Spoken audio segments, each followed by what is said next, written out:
హరే కృష్ణ ప్రభు. హరే కృష్ణ మాది. అడుగుతున్నాం అది. అడిగింది ప్రభు 5,000 ఉందంట. ఆ, ఇంక 3,000 రెడీ చేసుకొని రేపు మన అట్లా చేస్తాను అని ప్రభు. ఇప్పుడు ఉండేది ఏమని చెప్పండి, ఆర్డర్ ఇచ్చిస్తామా? నేను అట్లా చెప్పుతుంది ఉండేదేసి మతచ్చి చేస్తామని, లేదు ఒకే కిత చేస్తాము అంటారు ప్రభు. అవునా? ప్రభు మిగిలింది ఎప్పుడు ఎప్పుడు ఎప్పుడు ఎప్పుడు ఎప్పుడు రెడీ అవుతుందంట? 2-3 నాళ్ళలో రెడీ చేస్తాము అట్లా అంటారు ప్రభు. సరే సరే సరే. అది ఇప్పుడు ఉండేది వేస్తే మనం ఆర్డర్ ఇస్తే వాళ్ళు ఇచ్చేతలకి బుక్స్ తీస్తుంది దానికి. నేను అట్లాంటిని ఇచ్చేసి తీసుకుంటూ వేసి మతజ్జి అట్లాంటిని, లేదు రెడీ చేసి ఇచ్చేస్తామని నేను కలకుండా అయిపోతుంది ప్రభు. సరే సరే సరే, ఓకే. వాళ్ళు ఏమైనా సర్వీస్ ఏమైనా చేస్తారా గుడిలో అక్కడ? ఏంలే, అది ఎప్పుడైనా ఒకసారి పోతారు ప్రభు. రెగ్యులర్ లేదు, గుడికి పోయేది రెగ్యులర్లే? లేదు ప్రభు. ఏమో క్లాసులు ఏమో వింటా ఉంటారు. ఒకసారి పోయింది, ఒకసారి ఒక 2 ఏడాది ముందర ఒకసారి పోయింది. అక్కడేమో వేరే పనికి పోయింది బిజినెస్ కోసము. అప్పుడేమో జెరాక్స్ పోయింది, అప్పుడు ఏదో క్లాస్ వింటా ఉంటాయి. గ్రూప్ చేర్పిస్తుంది ప్రభు, చాంటింగ్స్ ఏమని చెప్తుంది. ఆమెటిగా చైతన్య చరితామృతం 3 గంటల ఏమో చేస్తారంట, అది వింటారు. చైతన్య చైతన్యం చేస్తా ఉన్నారా? 3 గంటల ఏమో చెప్తా ఉండారంట ప్రభు. ఓహో, సరే సరే. తమిళా? అక్కడ తమిళ్ ప్రభు. రాజలక్ష్మి మాతాజీ వాళ్ళు చెప్తా ఉండారు. ఇంట వీళ్ళు తీసుకుంటే తెలుగు, తమిళ్ అర్థమవుతుంది వింటారు ప్రభు. ఓహో, సరే సరే సరే సరే. ఇంకా గోకుల్ ప్రభు రాలేదా ఇంకా మెడికల్లో ఉండే ప్రభు. అవునా? సరే, మనం కీర్తన చేస్తా ఉంటామా? సరే ప్రభు. జయ జయ శ్రీ చైతన్య జయ నిత్యానంద. జయ జయ శ్రీ చైతన్య జయ నిత్యానంద. జయ జయ శ్రీ చైతన్య జయ నిత్యానంద. జయ జయ శ్రీ చైతన్య జయ జయ నిత్యానంద. జయ జయ శ్రీ చైతన్య జయ నిత్యానంద. జయ జయ శ్రీ చైతన్య జయ నిత్యానంద. జయ ద్వైత చంద్ర జయ గౌర భక్త వృంద. జయ అద్వైత చంద్ర జయ నిత్యానంద వృంద. జయ ద్వైత చంద్ర జయ గౌర భక్త వృంద. జయ అద్వైత చంద్ర జయ గౌర నిత్యానంద. భక్త వృంద. జయ ద్వైత చంద్ర జయ గౌర భక్త వృంద. జయ అద్వైత జయ జయ గౌర భక్త వృంద. జయ ద్వైత చంద్ర జయ గౌర భక్త వృంద. జయ ద్వైత చంద్ర జయ గౌర భక్త వృంద. జయ జయ శ్రీ చైతన్య జయ నిత్యానంద. జయ జయ శ్రీ చైతన్య జయ నిత్యానంద. జయ ద్వైత చంద్ర జయ గౌర భక్త వృంద. జయ అద్వైత చంద్ర గౌర నిత్యానంద భక్త వృంద. జయ జయ శ్రీ చైతన్య జయ నిత్యానంద. జయ జయ శ్రీ చైతన్య జయ నిత్యానంద. జయ ద్వైత చంద్ర జయ గౌర భక్త వృంద.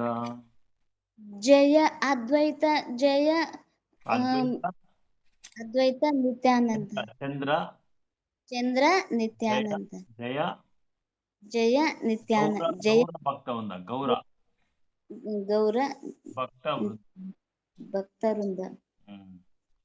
జయ జయ శ్రీ చైతన్య జయ నిత్యానంద. జయ జయ శ్రీ చైతన్య జయ నిత్యానంద. జయ ద్వైత చంద్ర జయ గౌర భక్త వృంద. జయ అద్వైత చంద్ర జయ గౌర నిత్యానంద. గౌర నిత్యానంద. గౌర భక్త వృంద.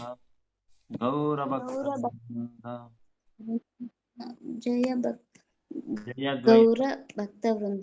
జయ అద్వైత చంద్ర జయ గౌర భక్త వృంద.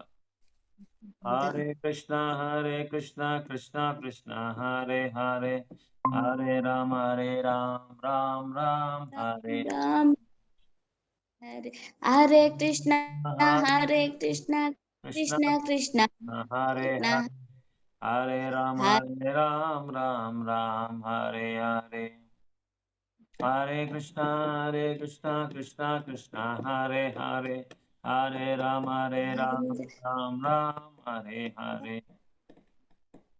Hare Krishna Krishna Krishna Hare Hare Hare Ram Hare Ram Hare Hare. Hare Krishna Krishna Krishna Hare Hare, Hare Ram Ram Hare. Hare Hare Krishna Krishna Krishna Krishna Krishna Hare Ram Ram Hare Hare Jai Gauranitai, Jai Gauranitai, Gauranitai, Jai Gauranitai. Jaya Gauranitai, Jaya Gauranitai, Gauranitai, Jaya Gauranitai. Jai Gauranitai, Gauranitai, Gauranitai, Jai Gauranitai. Jaya Gauranitai, Jaya Gauranitai, Gauranitai, Jaya Gauranitai. Jaya Jaya Prabhupada, Prabhupada, Prabhupada. Jai Jaya Jaya Prabhupada, Prabhupada, Jaya Jaya Prabhupada. Jaya Jaya Gurudev, Gurudev, Gurudev, Jaya Jaya Gurudev. Jaya Jaya Gurudev, Gurudev, Jaya Jaya Gurudev. Nitya Gaura Hari Bol, Nitya Gaura Hari Bol. Nitya Gaura Hari Bol, Hari Hari Bol, Nitya Gaura Hari Bol. Hari Bol. जय कृष्णदास कविराज गोसाई महाराज की जय, श्रील प्रभुपाद, श्रील वैष्णव संप्रदायम की जय, गौर प्रेम Hari Hari. Hari Bol.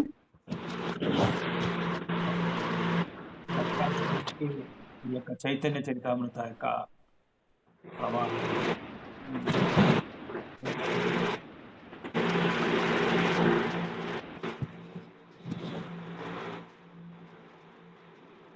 So అందరికీ స్వాగతం చైతన్య చరితామృత యొక్క తరగతికి.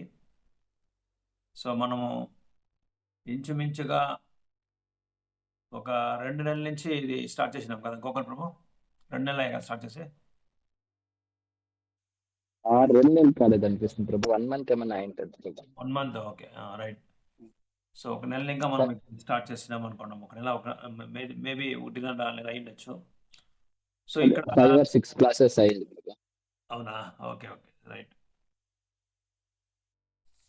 So ఈ చైతన్య చరితామృత ఇది ఎట్లంటే స్కూల్ ఆఫ్ భక్తి. ఇప్పుడు మన గౌడీ సంప్రదాయంలో మనం ఎట్లా ఈ యొక్క భక్తి సేవను కొనసాగించాలంటే ఒక్కొక్క సంప్రదాయంలో కూడా కొన్ని గ్రంథాలని సిలబస్గా పెట్టుకుంటారు. ఎట్లా ఇప్పుడు మనము మన యొక్క భౌతికమైన విద్యాశ్రమంలో ఎలిమెంటరీ ఎడ్యుకేషన్ను, లేకపోతే ప్రైమరీ ఎడ్యుకేషను, తర్వాత secondary education, higher secondary education, దాని తర్వాత ఫస్ట్ ఎలిమెంటరీ ఎడ్యుకేషను, తర్వాత మెట్రికులేషను, తర్వాత గ్రాడ్యుయేషను, తర్వాత డాక్టరేట్, ఇలా ఎట్లాగా డిఫరెంట్ టైప్స్ ఆఫ్ గ్రేడ్స్ ఉందో, తరగతులు వేరు తరగతి ఎలా ఉంటుందో అదేలాగా మన యొక్క గౌడీ సంప్రదాయంలో కూడా మన ఆచార్యులు, ముఖ్యంగా మన శ్రీల ప్రభుపాదులు వచ్చి దీన్ని 4 తరగతులుగా విభజించి ఉన్నారు. ఈ యొక్క భక్తి స్కూల్ అనే దీన్ని 4 విధాలుగా సిలబస్ని డివైడ్ చేసినారు. అదేమంటే మొదటిది వచ్చి ఎలిమెంటరీ ఎడ్యుకేషన్. అంటే మనం చూడొచ్చు ఎల్కేజీని ఇంకా 5వ తరగతి వరకు ఇలాంటి ఒక విద్యలో ఇలాంటి ఒక తరగతుల్లో మన యొక్క గౌడీ సంప్రదాయంలో ముఖ్యంగా శ్రీల ప్రభుపాదుల యొక్క పుస్తకాలను మనం చదువుతాము. దీంట్లో మీరు ఎందరూ ప్రభుపాదుల యొక్క చిన్న చిన్న పుస్తకాలు చదివినారో నాకు తెలియదు, కానీ అది చాలా చాలా ముఖ్యమైనది. అది వచ్చి elementary basics of Krishna consciousness అని చెప్పి మేము చెప్తాం దాన్ని. అది హస్తివాదము, కృష్ణ చైతన్యానికి హస్తివాదం ఏది అని చెప్తే ఈ యొక్క ఎలిమెంటరీ ఎడ్యుకేషన్, ముఖ్యంగా పర్ఫెక్ట్ క్వశ్చన్స్, పర్ఫెక్ట్ ఆన్సర్స్. ఎందరి దగ్గర ఈ పుస్తకం ఉంది? ప్రభుపాదులది. పరిపూర్ణమైన ప్రశ్నలు, పరిపూర్ణమైన జవాబులు, ప్రభుపాదులు రాసినది. చదివిందండి ప్రభు. చదివినారు, వెరీ గుడ్, నైస్. వేరే ఎవరైనా చదివినారా? Very good, very good. ಬೇರೆ ರಾಗಿಣಿ ಮಾತಾಜಿ ಓದಿದ್ದೀರಾ? చదివిన ప్రభు. ప్రశ్నల్లో అదే ఉంది, ఉత్తమ ప్రశ్నలు, ఉత్తమ సమాధానాల. హేమ మాతాజీ, మీరు చదివినారా హేమ మాతాజీ? చదివినాం ప్రభు. తెలుగులో హేమ మాతాజీ అయితే ఒసూరు, కన్నడలో అయితే బేరికే మాతాజీ. అట్లా అర్థం చేసుకోవాలి మీరు. మీరిద్దరు ఉన్నారు కదా కాబట్టి కన్ఫ్యూజన్ అవుతుంది. దానికోసం తెలుగులో మాట్లాడితే ఒసూరు మాతాజీని అడిగినట్ల, కన్నడలో అయితే బేరికే మాతాజీని అడిగినట్ల. ఓకే, ఇది వచ్చి ప్రాథమికమైన మనకి విద్యాభాసము మన యొక్క కృష్ణ చైతన్యానికి. అంటే పర్ఫెక్ట్ క్వశ్చన్స్, పర్ఫెక్ట్ ఆన్సర్స్. ఆత్మ సాక్షాత్కార శాస్త్రం ఎందుకు చదివినారు దీంట్లో? సైన్స్ ఆఫ్ సెల్ఫ్ రియలైజేషన్ చదివినాను ప్రభు. నేను అది అయితే జ్ఞాపకం లేదు ప్రభు, ఎప్పుడో చదివిండే. అది చాలా అది క్వశ్చన్స్ అడిగి చదివినాను ప్రభు దాంట్లో. Okay okay, right. ನೀವು ಓದಿದ್ರ ಮಾತಾಜಿ ಸೈನ್ಸ್ ಆಫ್ ಸೆಲ್ಫ್ ರಿಯಲೈಸೇಷನ್? ప్రభు అర్ధ ఓది విన్నా, అర్ధ ఓదిಲ್ಲ ప్రభు. ఓకే, సరే సరే. గోకుల్ ప్రభు మీరు? చదివినాను ప్రభు. ఫస్ట్ బుక్ అదే ప్రభు నాది.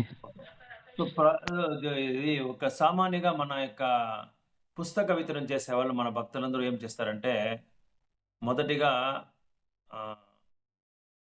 బిగినర్స్కి వచ్చి ఈ సైన్స్ ఆఫ్ సెల్ఫ్ రియలైజేషన్ పుస్తకాన్ని ఇస్తారు, ఆత్మ సాక్షాత్కార శాస్త్రము.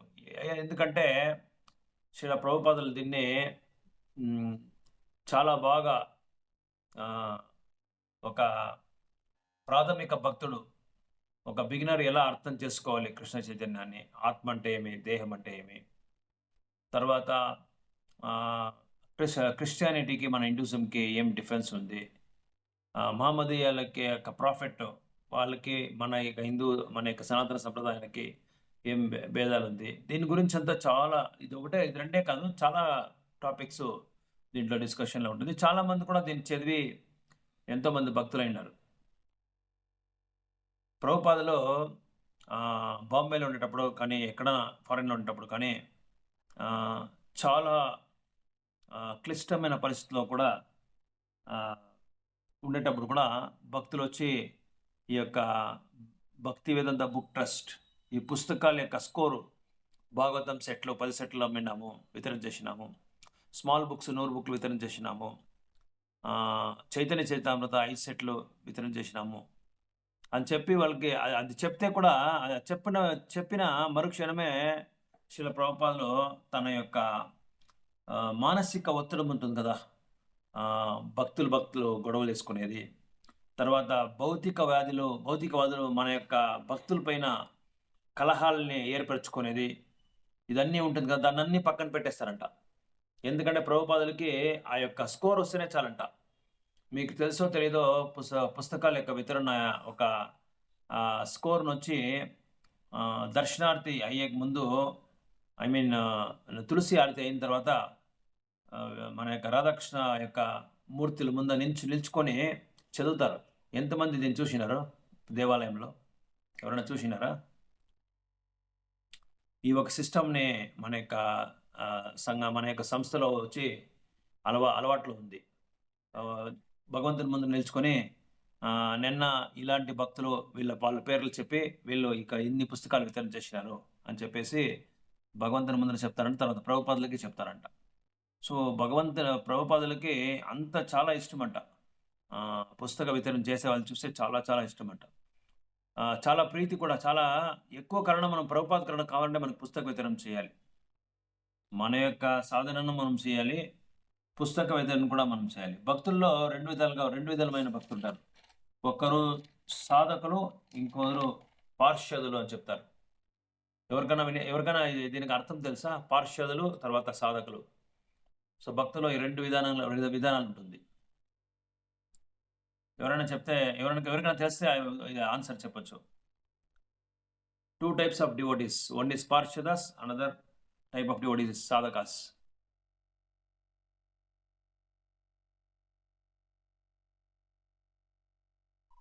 సాధకాస్ అంటే మనలాంటి వాళ్ళు, ప్రాక్టీస్ చేసేవాళ్ళు.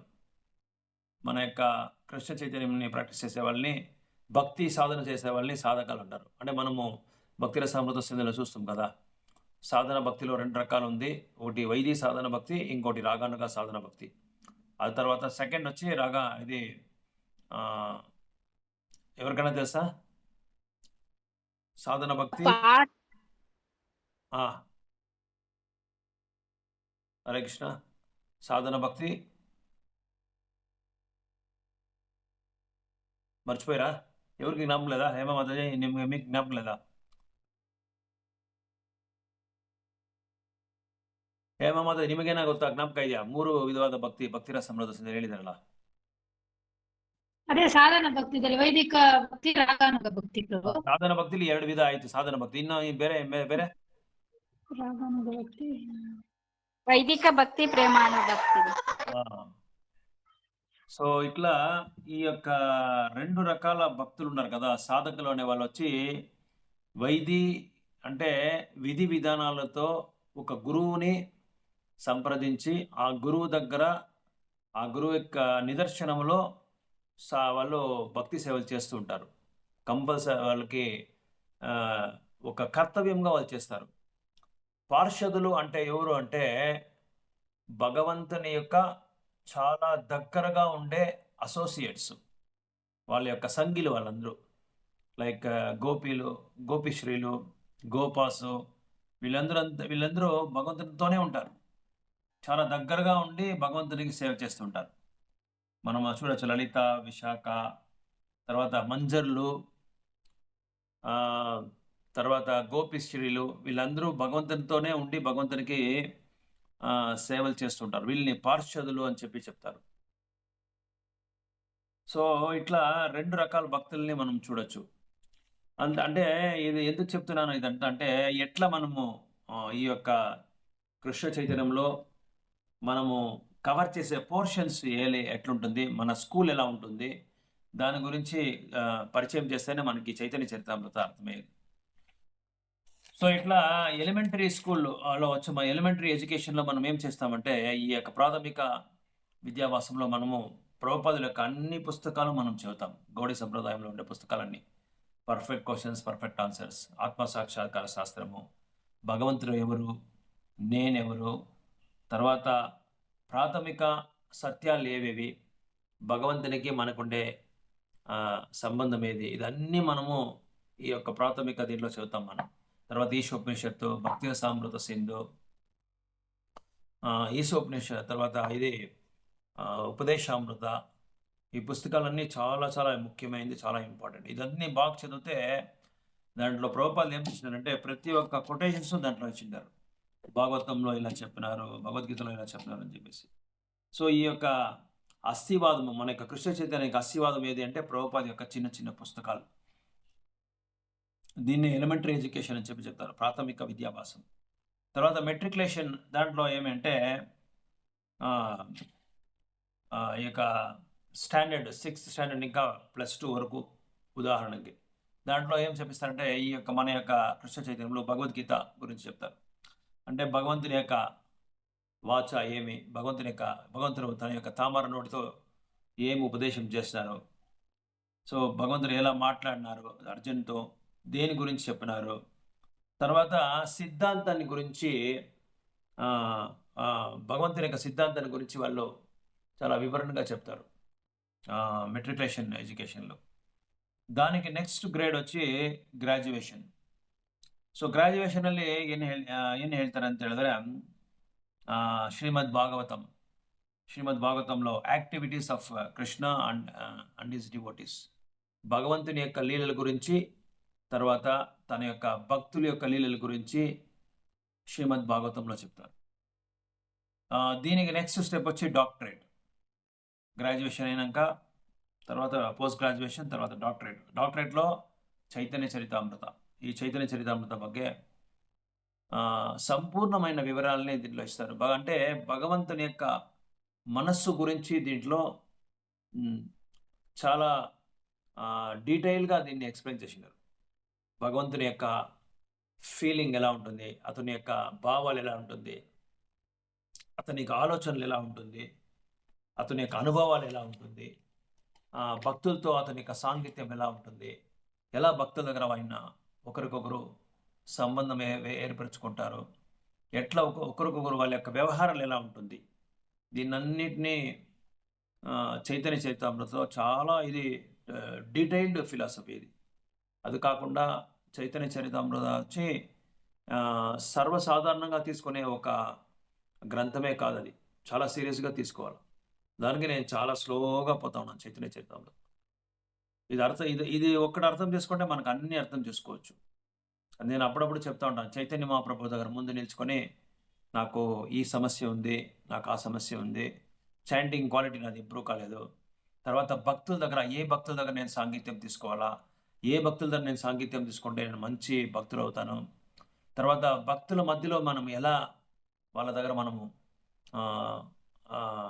వ్యవహారాల్ని మనం ఎలాంటి వ్యవహారాల్ని మనము చేసుకోవాలి, ఎలాంటి భక్తులను మనం ఎన్నుకోవాలా, ఇదన్నీ చైతన్య మహాప్రభు చాలా డీటెయిల్గా చైతన్య చరితామృతంలో వివరించినారు కృష్ణదాస్ కవిరాజ్ గోస్వామి. ఇంట్లో బాంబేలో ఇస్కాన్లో చౌపాడి టెంపుల్లో ఒక పుస్తకం ఉంది, వైష్ణవ ఎటిక్వేట్ అని చెప్పి ఒక పుస్తకం ఉంది, వైష్ణవ సదాచారాలు అని చెప్పి ఒక పుస్తకం ఉంది. ఎవరైనా వినిండారా ఈ పుస్తకం గురించి? వైష్ణవ సదాచార కನ್ನಡದಲ್ಲಿ ఎవరికి తెలియదా అదే దీని గురించి? అంటే మన అలవాట్లు, వైష్ణవుల దగ్గర వైష్ణవుల యొక్క అలవాట్లు ఎలా ఉంటుంది, దేవాలయంలో వినిండాం ప్రభు. వినిండాను. ఓకే, చదివినారా ఏమన్నా? చదివిండాం ప్రభు, చదివిండాం. గుడ్. ఎట్లా ఏమనిపిస్తుంది మీరు చదివినాక?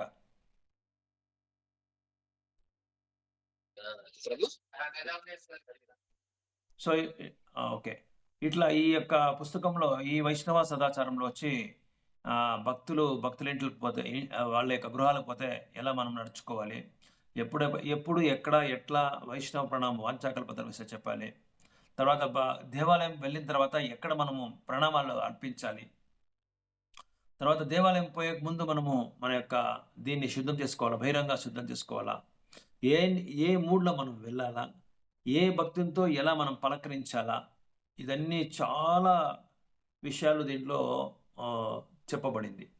దాంట్లో 26 గుణాల గురించి కూడా దాంట్లో వైష్ణవ యొక్క గుణాల గురించి దానిలో రాసినారు. చాలా మంచి పుస్తకం ఇది.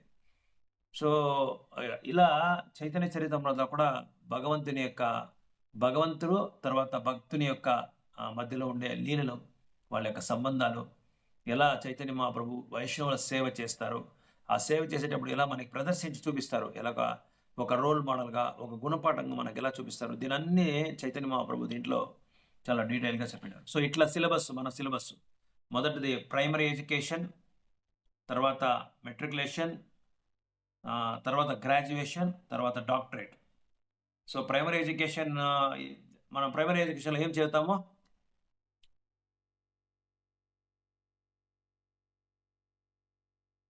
అర్థం కాదు.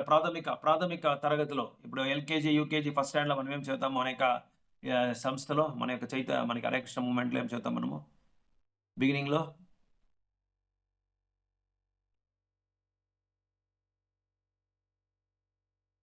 వింటా ఉన్నారా లేదా మీరు నేను చెప్తా ఉండేది?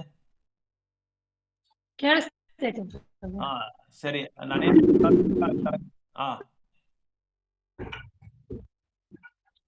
ఓకే, ఇంకొకసారి నేను చెప్తాను. ಪ್ರಾಥಮಿಕ ತರಗತಿ అంటే ಪ್ರಾಥಮಿಕ ಒಂದು ತರಗತಿನಲ್ಲಿ ನಾವು ಏನು ಓದಬೇಕು ಅಂದ್ರೆ ಪ್ರಭುಪಾದರ ಸ್ಮಾಲ್ ಬುಕ್ಸ್ ಓದಬೇಕು. Science of self realization. ಅದಕ್ಕೆ ನಿಮ್ಗೆ ಒಂದೊಂದು ಪುಸ್ತಕ ಹೆಸರು ಹೇಳಿದೆ ನಾನು.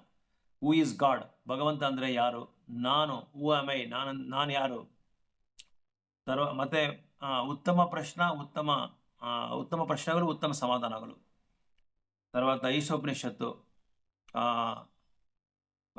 ನೆಕ್ಟರ್ ಆಫ್ ಡಿವೋಷನ್, ಉಪದೇಶಾಮೃತ, ಭಕ್ತಿರಸಾಮೃತ ಸಿಂಧು, ಈ ಥರ ತುಂಬ ಪುಸ್ತಕಗಳು ನಾವು ಬಿಗಿನಿಂಗ್ ಅಲ್ಲಿ ಓದಲೇಬೇಕು. ಅದೆಲ್ಲ ಓದ್ರೇ ನಮಗೆ ನೆಕ್ಸ್ಟ್ ಮೆಟ್ರಿಕ್ಯುಲೇಷನ್ ಹೋಗೋದಕ್ಕೆ 6th ಸ್ಟ್ಯಾಂಡರ್ಡ್ 10th ಸ್ಟ್ಯಾಂಡರ್ಡ್ ಹೋಗೋವರೆಗೂ ಅದು ಬಂದು ಭಗವದ್ಗೀತಾ ಪೋರ್ಷನ್ ಇರುತ್ತೆ. ಆ ಭಗವದ್ಗೀತಾ ಓದೋದಕ್ಕೆ ಅರ್ಥ ಮಾಡ್ಕೊಳ್ಳೋಕೆ ನಮ್ಗೆ ಈಸಿ ಆಗಿರುತ್ತೆ. ಯಾಕಂದ್ರೆ ಆಲ್ಮೋಸ್ಟ್ ಭಗವದ್ಗೀತಾ ಸಾರಾಂಶ ಎಲ್ಲ ಇದ್ರಲ್ಲಿ ಕೊಟ್ಬಿಟ್ಟಿರ್ತಾರೆ ಪ್ರಭುಪಾದರು, ಈ ಪುಸ್ತಕದಲ್ಲಿ ಕೊಟ್ಬಿಡ್ತಾರೆ. ಸ್ಮಾಲ್ ಪುಸ್ತಕನೇ ಪ್ರಭುಪಾದರದ್ದು ಬಂದು 50-60 ಪುಸ್ತಕ ಇದೆ. 50-60 ಪುಸ್ತಕ ಇದೆ. ನಮ್ಮ ಇದರಲ್ಲಿ ಮೊದಲನೇದು ಡಿಸ್ಕವರ್ ಯುವರ್ ಸೆಲ್ಫ್ ಅಂತ ಒಂದು ಕೋರ್ಸೇ ಇದೆ. ಡಿಸ್ಕವರ್ ಯುವರ್ ಸೆಲ್ಫ್ ಅಂದ್ರೆ ನಿನ್ನ ಬಗ್ಗೆ ನೀನು ಮೊದಲು ಯಾರು ಅಂತ ನೀನು ಮೊದಲು ಪರಿಶೀಲನೆ ಮಾಡ್ಕೋ ಅಂತ ಒಂದು ಪುಸ್ತಕ ಇದೆ. ಡಿಸ್ಕವರ್ ಯುವರ್ ಸೆಲ್ಫ್ ಅಂತ ಕೋರ್ಸೇ ಇದೆ. ಆ ಕೋರ್ಸಲ್ಲಿ ಒಂದು 5-6 ಸೆಷನ್ಗಳಿರುತ್ತೆ. ನೀನು ಯಾರು, ಭಗವಂತ ಯಾರು, ನಿನಗೆ ಭಗವಂತನಿಗಿರೋ ಸಂಬಂಧ ಏನು, ಇದನ್ನೆಲ್ಲ ಈ ಸ್ಮಾಲ್ ಬುಕ್ಸ್ ಅಲ್ಲಿ ಪ್ರಭುಪಾದರು ತುಂಬಾ ಡೀಟೇಲ್ ಆಗಿ ಬರ್ತಾರೆ. ಮತ್ತೆ ಸೈನ್ಸ್ ಆಫ್ ಸೆಲ್ಫ್ ರಿಯಲೈಸೇಷನ್ ಅಲ್ಲಿ ಇದು ತುಂಬಾ ವಿಶ್ಲೇಷಣೆ ಕೊಟ್ಟಿದ್ದಾರೆ, ಅದಕ್ಕೆ ಉಲ್ಲೇಖನ ಕೊಟ್ಟಿದ್ದಾರೆ. ಇದು elementary education. Prabhupada small books ಓದೋದೆಲ್ಲ ಎಲಿಮೆಂಟರಿ ಎಜುಕೇಶನ್. ನಾನು ಯಾರು, ಭಗವಂತ ಯಾರು, ಈ ಭೌತಿಕ ಪ್ರಪಂಚ ಅಂದ್ರೆ ಏನು, ಆಧ್ಯಾತ್ಮಿಕ ಪ್ರಪಂಚ ಅಂದ್ರೆ ಏನು, ಇದನ್ನೆಲ್ಲ ಕೊಟ್ಟಿದ್ದಾರೆ ಇದರಲ್ಲಿ. ಅದು ಮೆಟ್ರಿಕ್, ಅದು ನಮ್ಮ ಪ್ರಾಥಮಿಕ ತರಗತಿನಲ್ಲಿ ಓದೋದು. ಮತ್ತೆ ಮೆಟ್ರಿಕ್ಯುಲೇಷನ್ ಅಂದ್ರೆ secondary education, higher secondary education. ಸ್ವಲ್ಪ ಅದಕ್ಕಿಂತ ಸ್ವಲ್ಪ ನೆಕ್ಸ್ಟ್ ಸ್ಟೆಪ್ಗೆ ನಾವು ಹೋಗುವಾಗ ಏನಾಗುತ್ತೆ ಅಂದ್ರೆ ಭಗವದ್ಗೀತಾ ಬಗ್ಗೆ ಓದ್ತೀವಿ. ಭಗವದ್ಗೀತೆನಲ್ಲಿ ಮತ್ತೆ ನಾನು ಯಾರು, ಈ ದೇಹ ಅಂದ್ರೆ ಏನು, ಧ್ಯಾನ ಯೋಗ ಅಂದ್ರೆ ಏನು, ಕರ್ಮಯೋಗ ಅಂದ್ರೆ ಏನು, ಮತ್ತೆ ಭಗವಂತನ ಶಕ್ತಿಗಳು, ಭಗವಂತನ ವಿಭೂತಿಗಳು, ಭಗವಂತನ ಲೋಕಕ್ಕೆ ಹೇಗೆ ಹೋಗೋದು, ಮತ್ತೆ ಅಹಂಕಾರ, ಮತ್ತೆ ಪಂಚಭೂತಗಳು, 3 ಗುಣಗಳ ಬಗ್ಗೆ, ಅರಿಷಡ್ ವರ್ಗಗಳ ಬಗ್ಗೆ, ಕಾಮದ ಬಗ್ಗೆ, ಮತ್ತೆ ಮನಸ್ಸನ್ನು ಹೇಗೆ ನಾವು ಕಂಟ್ರೋಲ್ ಮಾಡೋದು, ಇದೆಲ್ಲ ಭಗವದ್ಗೀತೆನಲ್ಲಿ ಫುಲ್ಲು ಡೀಟೇಲ್ ಆಗಿ ಬರುತ್ತೆ. ಮತ್ತೆ ದೈವ ಗುಣಗಳು ಹೇಗೆ ಇರುತ್ತೆ, ಭಕ್ತರ ಗುಣಗಳು ಹೇಗಿರುತ್ತೆ, ಹೇಗೆ ನಾವು ಶರಣಾಗತಿ ಆಗಬೇಕು, ಸ್ಥಿತಪ್ರಜ್ಞ ಅಂದ್ರೆ ಏನು, ಉತ್ತಮವಾದ ಪಂಡಿತನು ಯಾರು, ಉತ್ತಮವಾದ ಜ್ಞಾನಿ ಯಾರು, ಉತ್ತಮವಾದ ಯೋಗಿ ಯಾರು, ಮತ್ತೆ ಭಕ್ತಿ ಸೇವೆ ಭಕ್ತಿ ಸೇವೆ ನಾವು ಮಾಡಬೇಕಾದ್ರೆ ಯಾವ್ಯಾವ ಗುಣಗಳು ನಮ್ಗೆ ಇರಬೇಕು, ಇದೆಲ್ಲ ಸಂಪೂರ್ಣವಾಗಿ ನಾವು ಭಗವದ್ಗೀತೆನಲ್ಲಿ ಓದ್ಬೋದು. ಮತ್ತೆ ಭಗವಂತನ ತತ್ವ, ಭಗವಂತ ಸುಪ್ರೀಂ ಅಂತ ಹೇಗೆ ನಾವು ಹೇಳ್ಬೋದು, ದೈವತಮ ಪರಮ ಪುರುಷ ಅಂತ ನಾವು 10ನೇ ಅಧ್ಯಾಯದಲ್ಲಿ ನೋಡ್ಬೋದು. ತುಂಬಾ ಡೀಟೇಲ್ ಆಗಿ ಅದರಲ್ಲಿ ಅರ್ಜುನನು ಹೇಳ್ತಾರೆ. ಇವರೆಲ್ಲ ಒಪ್ಕೊಂಡಿದ್ದಾರೆ, ಅದಕ್ಕೆ ನಾನು ಒಪ್ಕೊಂತೀನಿ, ಕೃಷ್ಣನ ದೈವತಮ ಪರಮ ಪುರುಷ ಅಂತ ಒಪ್ಕೊಂತೀನಿ ಅಂತ ಹೇಳ್ತಾರೆ. ಇದೆಲ್ಲ ಭಗವದ್ಗೀತೆನಲ್ಲಿ ಹೈಯರ್ ಸೆಕೆಂಡರಿ ಎಜುಕೇಶನ್ ಅಲ್ಲಿ ಬರುತ್ತೆ.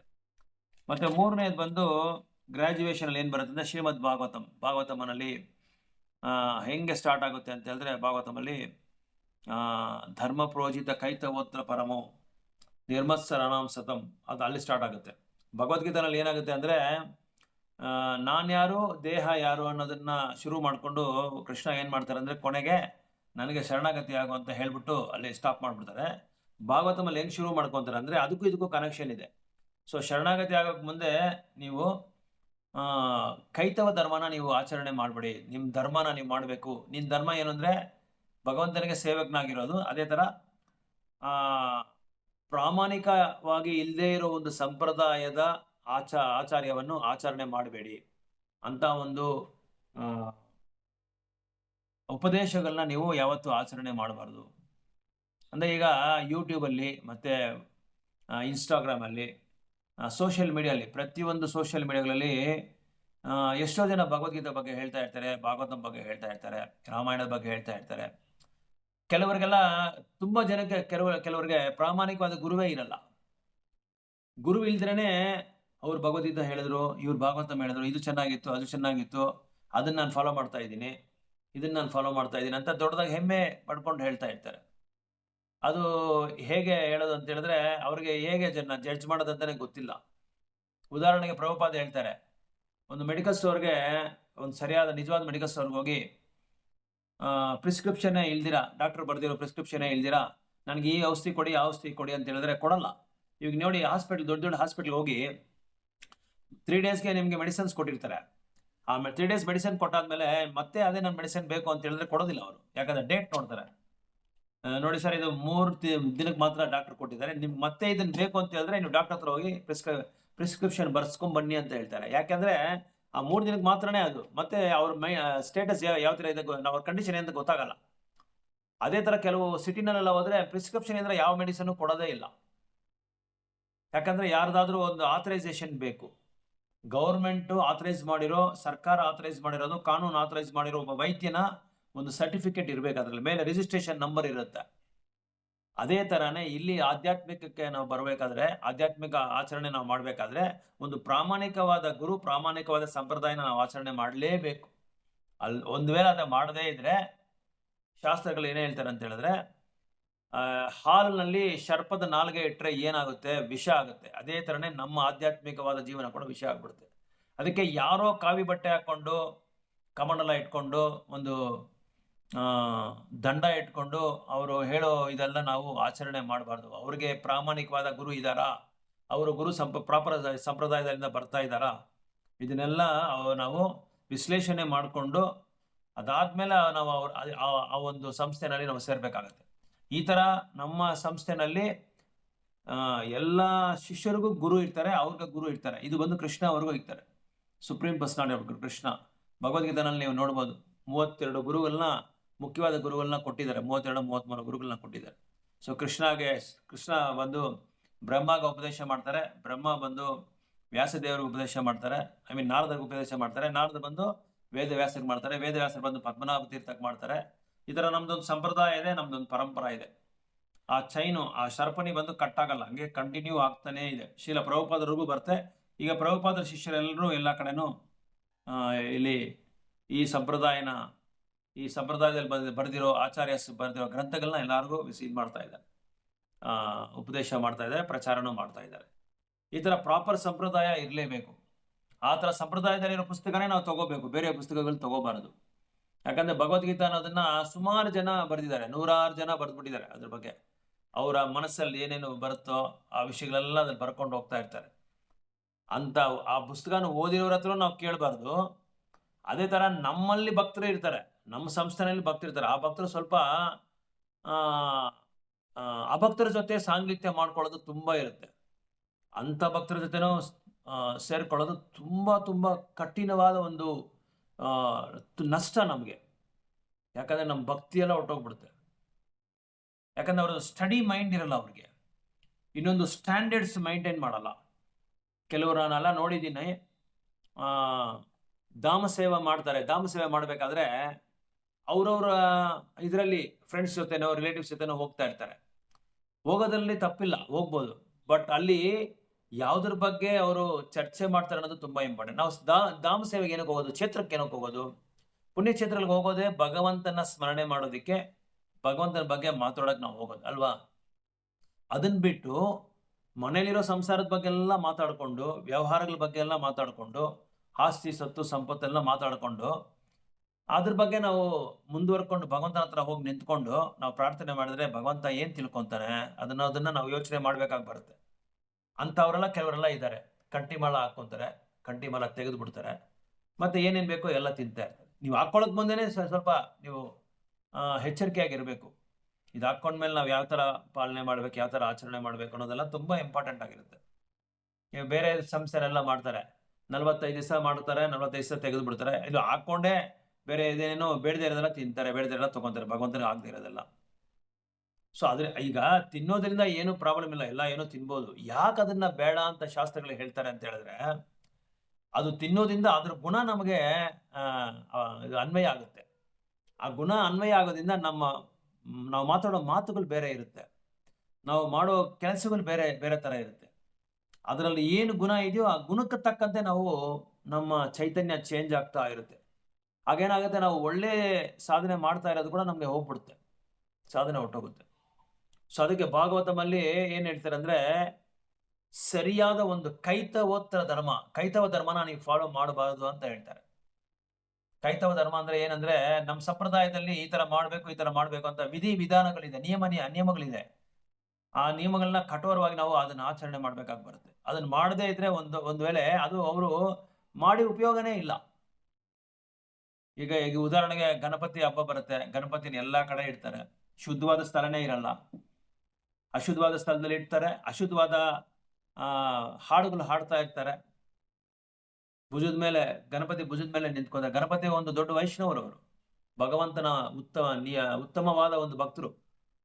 ಅವ್ರನ್ನ ಇಷ್ಟೊಂದೆಲ್ಲ ಅವ್ರನ್ನ ಸಂತೋಷ ಮಾಡಿ ಏನ್ ಪ್ರಯೋಜನ? ಯಾವ ತರ ಸಂತೋಷ ಮಾಡ್ತೀರ ಅದನ್ನ? ಸೊ ಈ ತರ ಇದೆಲ್ಲ ಕೈತವ ಸಂಪ್ರದಾಯ ಅಂತ ಹೇಳ್ತಾರೆ. ಕೈತವ ಅಂದ್ರೆ ಒಂದು ಪ್ರಾಮಾಣಿಕವಾದ ಸಂಪ್ರದಾಯ ಅಲ್ಲ. ಅಂತ ಕೈತವ ಧರ್ಮನ ನೀವು ಯಾವತ್ತು ಫಾಲೋ ಮಾಡಬೇಡಿ ಅಂತ ಹೇಳ್ತಾರೆ ವ್ಯಾಸದೇವರು. ಧರ್ಮ ಪೋರ್ಜಿತ ಕೈತವೋತ್ರ ಪರಮೋ ನಿರ್ಮತ್ಸರಾನಾಂ ಸತಂ. ಇನ್ನೊಂದು, ನೀವು ಭಕ್ತಿ ಸೇವೆ ಮಾಡುವಾಗ ಬೇರೆಯವ್ರ ಮೇಲೆ ಯಾರ ಮೇಲೂ ಅಸೂಯೆ ಇರಬಾರ್ದು. ಒಂದು ವೇಳೆ ಆ ಭಕ್ತರು ನಿಮ್ಮ ಮೇಲೆ ಏನಾದ್ರು ಹೇಳಿದ್ರೆ ಕೂಡ ನೀವು ಅಸೂಯೆ ಪಡಬಾರ್ದಂತೆ. ಈಗ ನನ್ನ ಮೇಲೆ ಯಾರೋ ಏನೋ ಹೇಳಿದ್ದಾರೆ, ನಿಮ್ಮ ಮೇಲೆ ಯಾರೋ ಹೇಳಿದ್ದಾರೆ, ತಕ್ಷಣ ನೀವು ಅವ್ರ ಮೇಲೆ ಸೇಡ್ ತೀಸ್ಕೊಳ್ಳೋ ತರ ಅವ್ರು ಈ ತರ ಮಾಡ್ಬಿಟ್ಟು ಆ ತರ ಮಾಡ್ಬಿಟ್ಟು ಮೇಲೆ ಸೇಡ್ ತೀಸ್ಕೊಂತೀನಿ, ಹೇಗಾದ್ರೂ ಇನ್ನೊಂದು 4 ಜನಕ್ಕೆ ಅವನ ಬಗ್ಗೆ ನಾನು ತಪ್ಪಾಗಿ ಹೇಳ್ತೀನಿ ಅನ್ನೋದನ್ನ ಇರಬಾರ್ದಂತೆ. ಆದ್ರೆ ಒಂದು ನಿಜವಾದ ಗುರು ಅಲ್ಲೇನ ಇದ್ರೆ ಅವ್ರನ್ನ ಕರೆಕ್ಟ್ ಮಾಡ್ಬೇಕಂತೆ. ನೋಡಪ್ಪ ಈ ತರ ನೀನ್ ಮಾಡಬಾರ್ದು, ನೋಡಮ್ಮ ಈ ತರ ನೀನ್ ಮಾಡಬಾರ್ದು. ಅವನು ಒಂದು ವೇಳೆ ಆ ತರ ಇದ್ರೆ ಕೂಡ ಅವನು ಇನ್ನೂ ಅಜ್ಞಾನದಲ್ಲಿದ್ದಾನೆ. ಅದಕ್ಕೆ ನಾವು ಅವ್ರಿಗೆ ತಿಳುವಳಿಕೆ ಹೇಳಬೇಕು. ಅವ್ರ ತಿಳುವಳಿಕೆ ಅವರು ಅದ್ರ ಬಗ್ಗೆ ಅರ್ಥ ಮಾಡ್ಕೊಂಡಿದ್ರೆ ನಾವು ಬಿಟ್ಬಿಡ್ಬೋದು, ಪ್ರಾರ್ಥನೆ ಮಾಡ್ಬೋದು ಅವ್ರಿಗೋಸ್ಕರ ಅಷ್ಟೇ. ನಾವೇನ್ ಮಾಡೋಕ್ಕಾಗಲ್ಲ, ಅವ್ರ ಕರ್ಮ ಅದಷ್ಟೇ. ಸೊ ಅದಕ್ಕೆ ಭಕ್ತಿ ಸೇವೆನಲ್ಲಿ ನಾವು ಶ್ರವಣಂ ಕೀರ್ತನಂ ಮಾಡ್ತಾ ಇರುವಾಗ, ಸಾಧನೆ ಮಾಡ್ತಾ ಇರುವಾಗ ತುಂಬಾ ಹುಷಾರಾಗಿ, ನಾವು ಗಿಡಕ್ಕೆ ನೀರು ಹಾಕುವಾಗ ತುಂಬಾ ಹುಷಾರಾಗಿರ್ಬೇಕು. ಚೈತನ್ಯ ಮಹಾಪ್ರಭು ಅದೇ ಹೇಳ್ತಾ ಇದ್ದಾರೆ, ನೀವು ನೀರು ಹಾಕುವಾಗ ಹುಷಾರಾಗಿರ್ಬೇಕು. ಪಕ್ಕದಲ್ಲಿ ಬೇಡದೇ ಇರೋ ಗಿಡಗಳೆಲ್ಲ ಬೆಳೀತಾ ಇರ್ತಾರೆ, ಅದನ್ನೆಲ್ಲ ನೀವು ಕತ್ತರಿಸ್ಬೇಕು ಅಂತ ಹೇಳ್ತಾ ಇದ್ದಾರೆ. ಸೊ ಅದ್ರ ಜೊತೆಗೆ ಅದನ್ನ ನೀರು ಹಾಕ್ಬಿಟ್ರೆ ಏನಾಗುತ್ತೆ, ಅದು ಜೊತೆನೆ ಬೆಳ್ಕೊಂಡೇ ಬಂದ್ಬಿಡ್ತದೆ. ಒಳ್ಳೆ ಗಿಡದೊಳಗೆ ಬೇಡದೇ ಇರೋ ಗಿಡಗಳು ಬೆಳ್ಕೊಂಡು ಬರ್ತಾ ಇರುವಾಗ ಏನಾಗುತ್ತೆ ಅಂತ ಹೇಳಿದ್ರೆ, ಒಳ್ಳೆ ಗಿಡಗಳು ಅದ್ರ ಸಾಂಗಿತ್ಯದಿಂದ ಅದು ಹೋಗ್ಬಿಡುತ್ತೆ. ಆ ಗಿಡಗಳು ನಾವು ಅದನ್ನ ಸಂರಕ್ಷಣೆ ಮಾಡೋಕ್ಕಾಗೋದಿಲ್ಲ, ಅಂದ್ರೆ ನಮ್ಮ ಭಕ್ತಿನ ಸಂರಕ್ಷಣೆ ಮಾಡೋಕ್ಕಾಗಲ್ಲ. ಅದಕ್ಕೆ ಕೈತವೋತ್ರ ಪರಮ ಅಂತ ಧರ್ಮನ, ಅಂತ ಅಧರ್ಮಗಳನ್ನ ಮಾಡೋ ಒಂದು ವ್ಯಕ್ತಿಗಳ ಜೊತೆ ನಾವು ಆ ಒಂದು ಸಂಪ್ರದಾಯ ನಾವು ಫಾಲೋ ಮಾಡಲೇಬಾರ್ದು. ಅದೇ ಭಾಗವತಂ ಹೇಳುತ್ತೆ ಮೊದಲನೇದಾಗಿ. ಅದು ಹೇಳ್ತಾ ಏನ್ ಮಾಡುತ್ತೆ, ಭಗವಂತನ ಅಬ್ಸಲ್ಯೂಟ್ ಟ್ರೂತ್, ಪರಮ ಸತ್ಯವನ್ನು ಬಗ್ಗೆ ಅದು ಉಲ್ಲೇಖನ ಕೊಡುತ್ತೆ ಭಾಗವತಮಲ್ಲಿ. ಕೊನೆಗೆ ಎಲ್ಲ ಹೇಳ್ಬಿಟ್ಟು ಏನ್ ಹೇಳುತ್ತೆ ಅಂದ್ರೆ, ಹರೇ ಕೃಷ್ಣ ಮಂತ್ರ ಇಸ್ ಹೈಯೆಸ್ಟ್ ಅಂತ ಹೇಳ್ತಾರೆ. ನಿಮ್ ಪಾಪ ಪರಿಹಾರ ಆಗ್ಬೇಕು, ನಿಮ್ ಕರ್ಮಗಳು ಪರಿಹಾರ ಆಗ್ಬೇಕು. ಇದಕ್ಕೆಲ್ಲ ಭಗವಂತನ ನಾಮ ಉತ್ತಮವಾದದ್ದು. ನಾಮವನ್ನು ನೀವು ಉಚ್ಚಾರಣೆ ಮಾಡಿದ್ರೆ ಸಾಕು. ಅದು 10 ಅಪರಾಧಗಳು ಇಲ್ಲದ್ರೆ ನೀವು ಉಚ್ಚಾರಣೆ ಮಾಡಿದ್ರೆ ನೀವು ಖಂಡಿತ ನನ್ನ ಹತ್ರ ಬಂದು ಸೇರ್ಕೊಂತೀರಾ ಅಂತ ಹೇಳಿ ಭಗವಂತ ಕೊನೆಯದಾಗಿ 12ನೇ ಸ್ಕಂದದಲ್ಲಿ 18ನೇ ವಾಲ್ಯೂಮ್ ಅಲ್ಲಿ ಪುಸ್ತಕದಲ್ಲಿ ನೀವು ಲಾಸ್ಟ್ ಶ್ಲೋಕ ನೋಡಿದ್ರೆ ಅದೇ ಹೇಳೋದು, ನಾಮ ಸಂಕೀರ್ತನಂ ಕೃಷ್ಣ ಸರ್ವ ಪಾಪ ಪ್ರಣಶ್ಯತಿ ಅಂತ ಹೇಳ್ತಾರೆ. ಇದು ಭಾಗವತ ಮೆಟ್ರಿಕ್ಯುಲೇಷನ್ ನಾವು ಓದೋದು ಇದು. ಮತ್ತೆ ನೆಕ್ಸ್ಟ್ ಗ್ರಾಜುಯೇಷನ್ ಅಲ್ಲಿ ಏನು ಓದ್ತೀವಿ, ಅದು ಗ್ರಾಜುಯೇಷನ್ ಓದೋದು, ಸಾರಿ, ನೆಕ್ಸ್ಟ್ ಡಾಕ್ಟರೇಟ್ ಅಲ್ಲಿ ನಾವು ಚೈತನ್ಯ ಚರಿತಾಮೃತ ಓದೋದು. ಸೊ ಚೈತನ್ಯ ಚರಿತಾಮೃತ ಬಂದು ಭಗವಂತನ ಮನಸ್ಸು ಹೇಗಿರುತ್ತೆ. ಸೊ ಭಕ್ತಿ ಅಂದ್ರೇನೆ ಏನು ಅಂತ ಹೇಳಿದ್ರೆ, ಹೇಗೆ ಭಗವಂತನ ನಾವು ಪ್ರೀತಿ ಮಾಡೋದು, ಹೇಗೆ ಭಗವಂತನ ಆ ಪ್ರೀತಿವಾದ ಒಂದು ಭಕ್ತಿ ಹೇಗಿರುತ್ತೆ, ಇದನ್ನೇ ನಾವು ಚೈತನ್ಯ ಚರಿತಾಮೃತದಲ್ಲಿ ಕೃಷ್ಣದಾಸ್ ಕವಿರಾಜ್ ಗೋಸ್ವಾಮಿ ಬರ್ದಿರೋದು. ಸೊ ಅದೇ ನಾವು ಈ ಚೈತನ್ಯ ಚರಿತಾಮೃತ ಈ ತರ ನಾವು ಆದಿಲೀಲಾ, ಮಧ್ಯಲೀಲಾ, ಅಂತಲೀಲಾ ಅಂತ ನಾವು ಕೃಷ್ಣದಾಸ್ ಕವಿರಾಜ್ ಗೋಸ್ವಾಮಿ 3 ಭಾಗಗಳಾಗಿ ವಿಭಜನೆ ಮಾಡಿದ್ದಾರೆ. ಅದರಲ್ಲಿ ಯಾಕೆ ಚೈತನ್ಯ ಭಾಗವತ ಇದೆ, ಚೈತನ್ಯ ಚರಿತಾಮೃತ ಇದೆ, ಮುರಾರಿ ಗುಪ್ತಾ ಬರ್ದಿರೋದಿದೆ, ಮತ್ತೆ ಇನ್ನೊಬ್ರು ಲೋಚನ್ ದಾಸ್, ಇವರು ಯಾರವರು, ಅವರ ಹೆಸರು ಮರ್ತೋಗ್ಬಿಟ್ಟೆ ನಾನು, ವೀನಲ್ಲಿ ಸ್ಟಾರ್ಟ್ ಆಗುತ್ತೆ, ಬೃಂದಾವನ್ ದಾಸ್ ಪ್ರಭು. ಅದೇ ಬೃಂದಾವನ್ ದಾಸ್ ಎಕ್ಸಾಕ್ಟ್ಲಿ ಬೃಂದಾವನ್ ದಾಸ್ ಠಾಕೂರ್ ಬರ್ದಿದ್ದಾರೆ ಭಗವಂತನ ಚೈತನ್ಯ ಮಹಾಪ್ರಭು ಬಗ್ಗೆ. ಮುರಾರಿ ಗುಪ್ತಾನು ಬರ್ದಿದ್ದಾರೆ, ಕೃಷ್ಣದಾಸ್ ಕವಿರಾಜ್ ಗೋಸ್ವಾಮಿ ಬರ್ದಿದ್ದಾರೆ. ಅದೇ ಭಕ್ತಿ ಸಿದ್ಧಾಂತ ಸರಸ್ವತಿ ಗೋಸ್ವಾಮಿ ಮಹಾರಾಜ್ ಏನ್ ಹೇಳ್ತಾರೆ ಅಂದ್ರೆ, ಈ ಚೈತನ್ಯ ಚರಿತಾಮೃತನ ನೀವು ತಗೊಳ್ಳಿ, ಯಾಕಂದ್ರೆ ಇದರಲ್ಲಿ ಎಲ್ಲಾನು ಇದೆ. ಭಗವಂತನ ಬಾಲ್ಯಲೀಲಾ ಬಗ್ಗೆ ಇದೆ, ಭಗವಂತನ ಪ್ರಚಾರ ಲೀಲಾ ಬಗ್ಗೆನೂ ಇದೆ, ಭಗವಂತನ ಸನ್ಯಾಸ ಲೀಲನೂ ಇದೆ, ಎಲ್ಲ ಇದರಲ್ಲಿ ವೃಂದಾವನ್ ದಾಸ್ ಠಾಕೂರ್ ಬರೆದ್ರಲ್ಲಿ ಬಾಲ್ಯಲೀಲಾ ಮಾತ್ರ ಇರುತ್ತೆ. ಮುರಾರಿ ಗುಪ್ತಾ ಬರ್ದಿರೋದು ಕೆಲವು ಮಾತ್ರ ಇರುತ್ತೆ. ಆದ್ರೆ ಇವರು ಏನ್ ಮಾಡಿದ್ರು, ಕೃಷ್ಣದಾಸ್ ಕವಿರಾಜ್ ಗೋಸ್ವಾಮಿ ಸಂಪೂರ್ಣವಾಗಿ ಇದು ಎಲ್ಲ ಯಾರ ಹತ್ರ ನೋಟ್ಸ್ ತಗೊಂಡಿದ್ದಾರೆ ಇವರು ಅಂತ ಹೇಳಿದ್ರೆ, ಈ ಚೈತನ್ಯ ಚರಿತಾಮೃತ ನೋಟ್ಸ್ ಎಲ್ಲ 2 ವ್ಯಕ್ತಿ ಹತ್ರ ತಗೊಂಡಿದ್ದಾರೆ. ಯಾರಿಗಾದ್ರೂ ಗೊತ್ತಾ ಅದು? ಹೇಳಿದ್ದೀನಿ ನಾನು ಮೊದಲೇ. ಚೈತನ್ಯ ಮಹಾಪ್ರಭು ಅವರ ಕಾರ್ಯದರ್ಶಿ ಹೆಸರು ಗೊತ್ತಾ ನಿಮ್ಗೆ? ಯಾರಿಗಾದ್ರೂ ಜ್ಞಾಪಕ ಇದೆಯಾ? ಅವ್ರ ಸೆಕ್ರೆಟರಿ, ಪರ್ಸನಲ್ ಸೆಕ್ರೆಟರಿ ಒಬ್ರು ಇದಾರಲ್ಲ, ಚೈತನ್ಯ ಮಹಾಪ್ರಭು ಪರ್ಸನಲ್ ಸೆಕ್ರೆಟರಿ.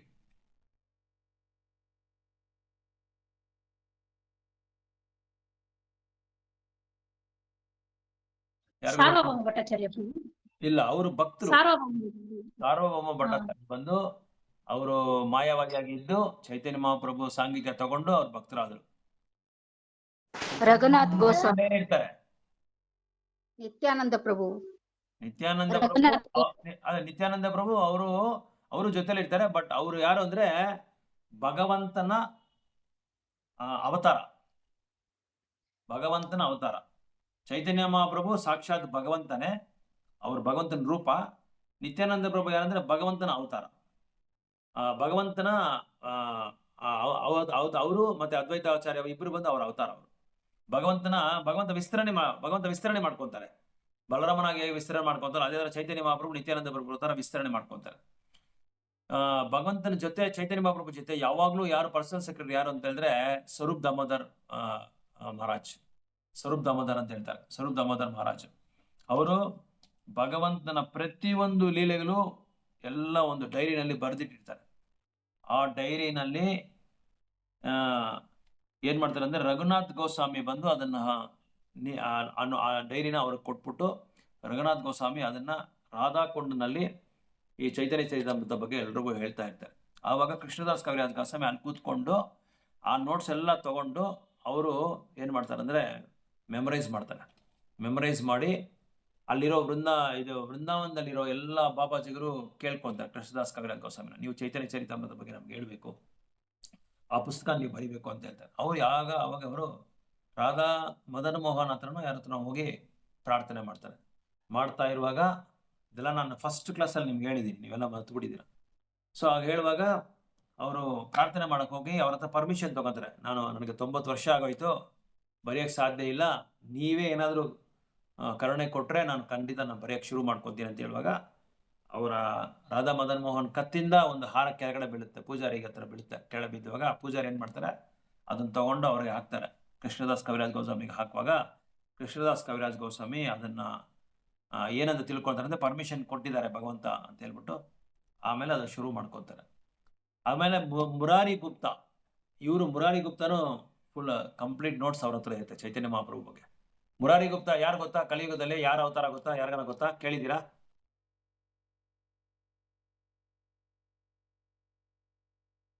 ರಾಮಾಯಣದಲ್ಲಿ ಒಂದು ಕ್ಯಾರೆಕ್ಟರ್ ಅವ್ರದ್ದು, ಅವರೇ ಮುರಾರಿ ಗುಪ್ತಾ ಇಲ್ಲಿ ಕಲಿಯುಗದಲ್ಲಿ. ಆಂಜನೇಯ ಪ್ರಭು. Correct, Anjaneya, exactly. ಹನುಮಾನೇ ಮುರಾರಿ ಗುಪ್ತ ಆಗಿ ಬರ್ತಾರೆ. ಅಲ್ಲಿ ಒಂದು ಸಣ್ಣ ಪಾಸ್ಟ್ ಟೈಮ್ ಏನಂದ್ರೆ ಚೈತನ್ಯ ಮಹಾಪ್ರಭು ಮುರಾರಿ ಗುಪ್ತನ ಕರೆದ್ಬಿಟ್ಟು ಇವ್ರು ಯಾವಾಗ್ಲೂ ರಾಮ್ ಜೈ ಶ್ರೀರಾಮ್ ಜೈ ಶ್ರೀರಾಮ್ ಜೈ ಶ್ರೀರಾಮ್ ಅಂತ ಜಪ ಮಾಡ್ತಾ ಇರ್ತಾರೆ. ಮುರಾರಿ ಗುಪ್ತನ ಮಹಾಪ್ರಭು ಕರೆದ್ಬಿಟ್ಟು, ಮುರಾರಿ ಗುಪ್ತ ನಾಳೆಯಿಂದ ನೀನು ಜೈ ಶ್ರೀರಾಮ್ ಹೇಳ್ಬಾರ್ದು, ಜೈ ಶ್ರೀರಾಮ್, ಓಕೆ, ಹರೇ ಕೃಷ್ಣ ಮಂತ್ರನೇ ಹೇಳ್ಬೇಕು ಅಂತ ಹೇಳಿ ಅವ್ರಿಗೆ ಆರ್ಡರ್ ಕೊಡ್ತಾರೆ. ಖಂಡಿತ ನೀವು ಹೇಳ್ದಂಗೆ ಮಾಡ್ತೀನಿ ಅಂತ ಹೇಳ್ಬಿಟ್ಟು ಅವರ ಆಶ್ರಮಕ್ಕೆ ಹೋಗಿ ಕೂತ್ಕೊಂಡು ಹರೇ ಕೃಷ್ಣ ಅಂತ ಹೇಳಕ್ ಹೋಗ್ತಾರೆ. ಅವ್ರಿಗೆ ಬಾಯಿಗೆ ಬರ್ತಾ ಇಲ್ಲ, ಯಾಕಂದ್ರೆ ಇವರು ರಾಮರ ಭಕ್ತರಲ್ವಾ, ದಾಸರು, ರಾಮರಿಗೆ ರಾಮದಾಸರು. ಇವರು ಎಷ್ಟೋ ಕಷ್ಟಪಡ್ತಾರೆ, ರಾತ್ರಿ ಎಲ್ಲ ಕಷ್ಟಪಡ್ತಾರೆ ಹೇಳಕ್ಕೆ. ಇವ್ರು ಹೇಳಕ್ ಹೋದ್ರೆ ಆ ನಾಲ್ಗೆ ತುಂಬೋಗ್ಬಿಟ್ಟಿದೆ, ರಾಮನಾಮ ಅಂದ್ರೆ ತುಂಬೋಗ್ಬಿಟ್ಟಿದೆ. ಸೊ ಮಾರನೇ ದಿನ ಬಂದು ಅಳ್ತಾರೆ, ಚೈತನ್ಯ ಮಹಾಪ್ರಭು ಬಂದು ಅಳ್ತಾರೆ, ಮಹಾಪ್ರಭು ನನ್ನ ಕ್ಷಮಿಸ್ಬಿಡಿ, ನೀವು ಹೇಳಿರೋ ಉಪದೇಶನ ನಾನು ಫಾಲೋ ಮಾಡೋಕ್ಕಾಗಲಿ, ಆಚರಣೆ ಮಾಡೋಕ್ಕಾಗಲಿಲ್ಲ ಅಂತೇಳಿ ಕಾಳಲ್ಲಿ ಬಿದ್ದು ನಮಸ್ಕಾರ ಆಗ್ತಾರೆ, ಕ್ಷಮಿಸ್ಬಿಡಿ ಅಂತ ಹೇಳ್ತಾರೆ. ಆವಾಗ ಚೈತನ್ಯ ಮಹಾಪ್ರಭು ನೆಪ್ಸಿ, ನೀವು ಹೇಳಕ್ಕಾಗಲ್ಲ ಹರೇ ಕೃಷ್ಣ ಮಂತ್ರ, ಯಾಕಂದ್ರೆ ನೀವು ರಾಮ ಭಕ್ತರು, ಹನುಮಂತನ ನೀವು ಅಂಶ, ನಿಮ್ ಕೇಳಿ ಕೃಷ್ಣನಾಮ ಹೇಳಕ್ಕಾಗಲ್ಲ, ರಾಮನಾಮ ಒಂದೇ ನೀವು ಹೇಳೋದು, ನೀವು ಅದನ್ನೇ ಹೇಳಿ ಅಂತ ಹೇಳ್ತಾರೆ.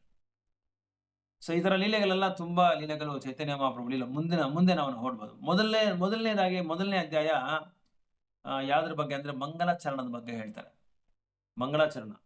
ಮಂಗಲಾಚರಣ ಅಂತ ಹೇಳಿದ್ರೆ ಯಾವುದೇ ಒಂದು ಗ್ರಂಥಗಳು ಓದುವಾಗ, ಯಾವುದೇ ಒಂದು ಉಪನ್ಯಾಸ ಮಾಡುವಾಗ ನಾವು ಅದಕ್ಕೆ ಓಂ ಅಜ್ಞಾನ ತಿಮಿರಂಧಸ್ಯ ಜ್ಞಾನಾಂಜನ ಇದನ್ನೆಲ್ಲ ನಾನೇ ಅಲ್ಲ ಎಲ್ಲ ಭಕ್ತರು ಹೇಳ್ತಾ ಇರ್ತಾರೆ. ಯಾಕಂದ್ರೆ ಆ ಮಂಗಲಾಚರಣ, ಆ ಇನ್ವೊಕೇಶನ್ ನಾವು ಇದನ್ನ ಕ್ರಿಯೇಟ್ ಮಾಡಬೇಕು.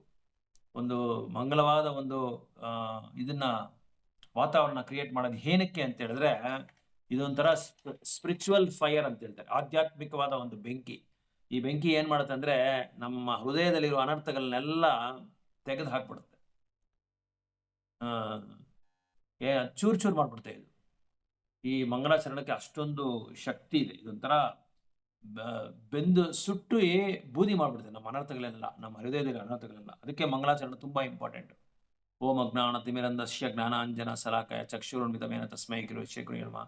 ಆಮೇಲೆ ವಂದೇಹಂ ಶ್ರೀ ಗುರು. ಅವರೆಲ್ಲ ಯಾರಂದ್ರೆ ರೂಪ ಗೋಸ್ವಾಮಿಸ್ಗಳಿಗೆ ಮತ್ತೆ ರಾಧಾರಾಣಿಗೆ, ಕೃಷ್ಣನಿಗೆ, ಎಲ್ಲ ಭಕ್ತರಿಗೂ, ಆಚಾರ್ಯಸ್ಗೂ, ಎಲ್ಲ ವೈಷ್ಣವರಿಗೆಲ್ಲರಿಗೂ ನಾವು ನಮಸ್ಕಾರ ಮಾಡ್ತೀವಿ.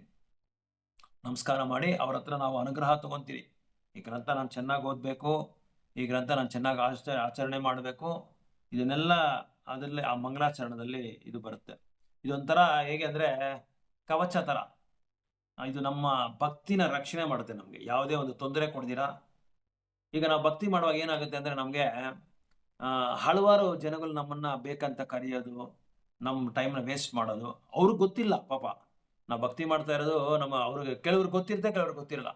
ಅಲ್ಲಿ ಹೋಗೋಣ ಬಾ ಅನ್ನೋದು, ಇಲ್ಲಿ ಹೋಗೋಣ ಬಾ ಅಂತ ಹೇಳೋದು, ಸಿನಿಮಾಗೆ ಹೋಗೋಣ ಬಾ, ಅವ್ರು ಆ ಕಡೆ ಹೋಗೋಣ ಬಾ, ಮಾಲ್ಗೆ ಹೋಗೋಣ ಬಾ, ಅಲ್ಲಿ ಇದು ಸರ್ಕಸ್ಸು ಹೊಸದಾಗಿ ಮಾಡಿದ್ದಾರೆ, ಬೇಗ ಒಂದು ತಿಂಗಳಿರುತ್ತೆ, ಇವತ್ತು ಸಂಡೇ ಚೆನ್ನಾಗಿರುತ್ತೆ, ಬನ್ನಿ ಅಲ್ಲಿ ಹೋಗೋಣ, ಬನ್ನಿ ಇಲ್ಲಿ ಹೋಗೋಣ, ಬನ್ನಿ, ಈ ತರ ಕರ್ಕೊಂಡು ನಮ್ಮನ್ನ ಇದು ಮಾಡ್ತಾ ಇರ್ತಾರೆ, ನಮ್ಮನ್ನ ಡೈವರ್ಟ್ ಮಾಡ್ತಾ ಇರ್ತಾರೆ. ಅದನ್ನೆಲ್ಲ ಇದು ಕವಚ ತರ ನಮ್ಮನ್ನೇನ್ ಮಾಡುತ್ತೆ, ಸಂರಕ್ಷಣೆ ಮಾಡುತ್ತೆ ನಾವು ಮಾಡಿರೋ ಭಕ್ತಿನ. ಅದಕ್ಕೆ ಯಾರೇ ಆಗ್ಲಿ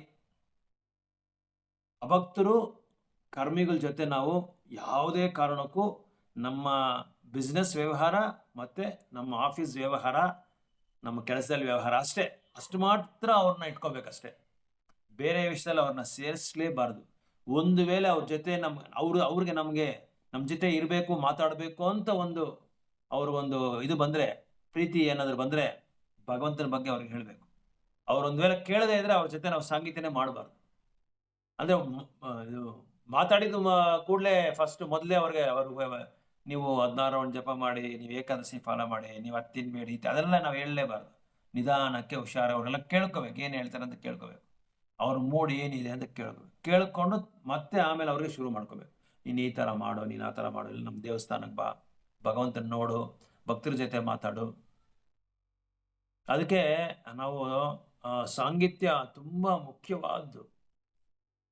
ಯಾರೊಬ್ರು ಭಗವಂತನ ಲೀಲೆಗಳ ಬಗ್ಗೆ, ಭಗವಂತನ ನಾಮದ ಬಗ್ಗೆ, ಭಕ್ತರನ್ನ ಅಂದ್ರೆ ಆಚಾರ್ಯಾಸನ ಎಲ್ಲಿ ಹೊಗಳ್ತಾ, ಎಲ್ಲಿ ಪ್ರತಿಯೊಂದು ಆಚಾರ್ಯ ಪ್ರತಿಯೊಂದು ಉಪನ್ಯಾಸದಲ್ಲಿ ನಾವು ಹೊಗಳ್ಬೇಕಂತೆ.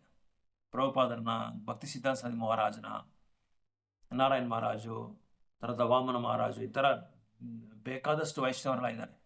ಅವರು ನಮ್ಮ ಸಂಸ್ಥೆಗೆ, ನಮ್ಮ ಸಂಪ್ರದಾಯಕ್ಕೆ, ಕೃಷ್ಣದಾಸ್ ಕವಿರಾಜ್ ಗೋಸ್ವಾಮಿ ಅವರಿಲ್ಲ ಅಂದ್ರೆ ನಮ್ಮ ಚೈತನ್ಯ ಚರಿತಾಮೃತ ಇಲ್ಲ. ಪ್ರಭುಪಾದರ ಅನುವಾದ ಮಾಡಿದ್ರೆ ನಮ್ಮ ಚೈತನ್ಯ ಚರಿತ ನಮ್ಗೆ ಓದಕ್ಕಾಗ್ತಾ ಇಲ್ಲ, ಭಾಗವತ ಓದಕ್ಕಾಗ್ತಾ ಇಲ್ಲ, ಭಗವದ್ಗೀತೆ ಓದಕ್ಕಾಗ್ತಾ ಇಲ್ಲ.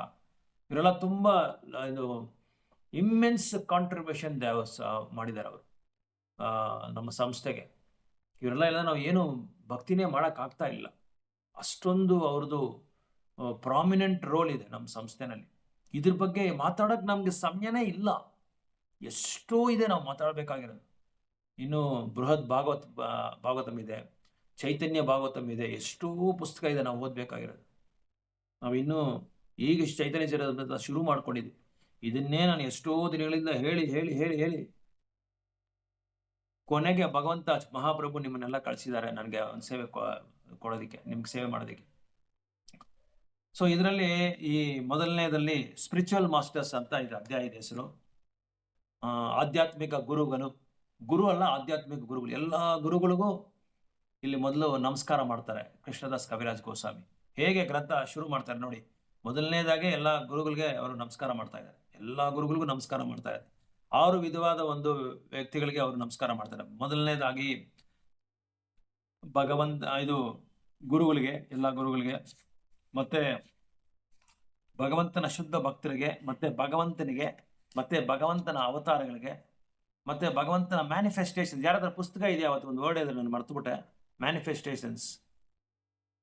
ಅದಕ್ಕೆ ಒಂದೇನೋ ಯಾರೋ ಹೇಳಿದ್ರು, ಕರೆಕ್ಟಾಗಿ ಹೇಳಿದ್ರು, ಬುಕ್ ನೋಡ್ಬಿಟ್ಟು. ಹೇಮಾ ಮಾತಾಜಿ మీ దగ్గర ಆ ಪುಸ್ತಕ ಮುಂದೆ ಚೇತ್ಲಾ ಚೈತನ್ಯ ಚರಿತಾಮೃತ ಫಸ್ಟ್ ಆಗಲಿಲ್ಲ. ಹರೇ ಕೃಷ್ಣ. ಹೇಮಾ ಮಾತಾಜಿ ಸೊ ಈಗ ಈ ತರ 6 ವಿಧವಾದ ಒಂದು features. I offer respectable obeisances and to the spiritual masters. ಮೊದಲು ಆಧ್ಯಾತ್ಮಿಕ ಗುರುಗಳಿಗೆ, ಮತ್ತೆ ಭಗವಂತನಿಗೆ, ಮತ್ತೆ ಭಗವಂತನ ಅವತಾರಗಳಿಗೆ, ಮತ್ತೆ ಹಿಸ್ ಪ್ಲೀನರಿ ಪೋರ್ಷನ್ಸ್. ಹಂಗಂದ್ರೆ ಪ್ಲೀನರಿ ಪೋರ್ಷನ್ಸ್ ಅಂದ್ರೆ ಏನು ಅಂತ ಹೇಳಿದ್ರೆ, ಈಗ ಕೃಷ್ಣನ ಇಮಿಡಿಯೇಟ್ ಎಕ್ಸ್ಪಾನ್ಷನ್ ವಿಸ್ತರಣೆ ಬಂದು ಬಲರಾಮನ ಅವತಾರ ಬಂದು ಸಂಕರ್ಷಣ, ಪ್ರದ್ಯುಮ್ನ, ಅನಿರುದ್ಧ, ವಾಸುದೇವ.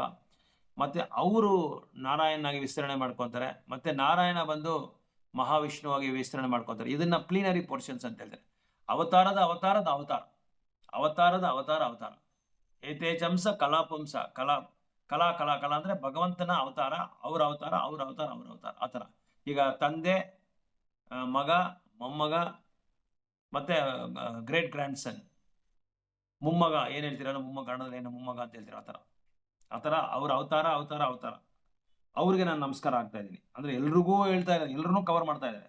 ಮತ್ತೆ ಅವರ ಶಕ್ತಿಗಳಿಗೆ, ಭಗವಂತನ ಶಕ್ತಿಗಳಿಗೆ, ಇವ್ರಿಗೆಲ್ರಿಗೂ ನಾನು ನಮಸ್ಕಾರ ಆಗ್ತಾ ಇದ್ದೀನಿ ಅಂತ ಇವರು ಶುರು ಮಾಡ್ಕೊತಾರೆ. ಶುರು ಮಾಡ್ಕೊಂಡು ಚೈತನ್ಯ ನಿತ್ಯಾನಂದ ಪ್ರಭು ಬಂದು ನವದೀಪ್ಗೆ ಯಾವ ತರ ಬಂದ್ರು ಅಂದ್ರೆ, ಬಾಂಗ್ಲಾದೇಶದಲ್ಲಿ ಯಾವ ತರ ಬಂದ್ರೆ, ಸೂರ್ಯ ಚಂದ್ರ ಇಬ್ರು ಒಂದೇ ಸಮಯದಲ್ಲಿ ಬರಲ್ಲ ಯಾವತ್ತು. ಆದ್ರೆ ಇವ್ರಿಬ್ರು ಒಂದೇ ಸಮಯದಲ್ಲಿ ಇಬ್ರು ಏನಕ್ಕೆ ಬಂದಿದ್ದಾರೆ ಅಂದ್ರೆ, ಆ ಒಂದು ಪ್ರಾಂತದಲ್ಲಿ ಇರೋ ಈ ಭೌತಿಕವಾದಿಗಳನ್ನ, ಮಾಯಾವಾದಿಗಳನ್ನ, ಮತ್ತೆ ಚಂಡಾಲರನ್ನ, ಇವನ್ನೆಲ್ಲರನ್ನು ಉದ್ಧಾರ ಮಾಡೋದಕ್ಕೋಸ್ಕರ ಇವರು ಅವತಾರ ತಗೊಂಡ್ರು. ಅಲ್ಲಿ ಏನಾಗಿದೆ ಅಂದ್ರೆ, ಅಜ್ಞಾನದಲ್ಲಿ ಇವರೆಲ್ಲ ಜೀವನ ಮಾಡ್ತಾ ಇದ್ದಾರೆ. ಇವ್ರಿಗೆಲ್ರಿಗೂ ಹೇಗಾದ್ರೂ ಬೆಳಕನ್ನು ಕೊಟ್ಟು ದಾರಿ ದೀಪ ತೋರಿಸಿ ಅವ್ರಿಗೆ ಕರುಣೆ ಕೊಡೋದಕ್ಕೋಸ್ಕರ ಇವರಿಬ್ರು ಅವತಾರ ತಗೊಂಡಿದ್ದಾರೆ ಅಂತ 2ನೇ ಶ್ಲೋಕದಲ್ಲಿ ಹೇಳ್ತಾರೆ. 3ನೇ ಶ್ಲೋಕದಲ್ಲಿ ಇದು ಭಗವಂತನ 3 ಫೀಚರ್ಸ್, 3 ಗುಣಗಳು, ಬ್ರಹ್ಮಾನ್, ಮತ್ತೆ ಪರಮಾತ್ಮ, ಮತ್ತೆ ಭಗವಾನ್. ಈ 3 ರಿಯಲೈಸೇಷನ್ಸ್, 3 ಸಾಕ್ಷಾತ್ಕಾರಗಳು. ಈ ಆಧ್ಯಾತ್ಮಿಕವಾದಿಗಳು ಈ 3 ಸಾಕ್ಷಾತ್ಕಾರಗಳನ್ನ ಪಡೆದಿರ್ತಾರೆ. ಕೆಲವರು ಮೊದಲನೇ ಸ್ಟೇಜಲ್ಲಿ, ಬ್ರಹ್ಮಾನ್ ಸ್ಟೇಜಲ್ಲಿ ಇರ್ತಾರೆ, ಮತ್ತೆ ಪರಮಾತ್ಮ ಸ್ಟೇಜಲ್ಲಿ, ಮತ್ತೆ ಭಗವಂತನ ಸ್ಟೇಜಲ್ಲಿ. ಇದು 3 ನಿಮ್ಗೆ ಹೇಳಿದ್ದೀನಿ.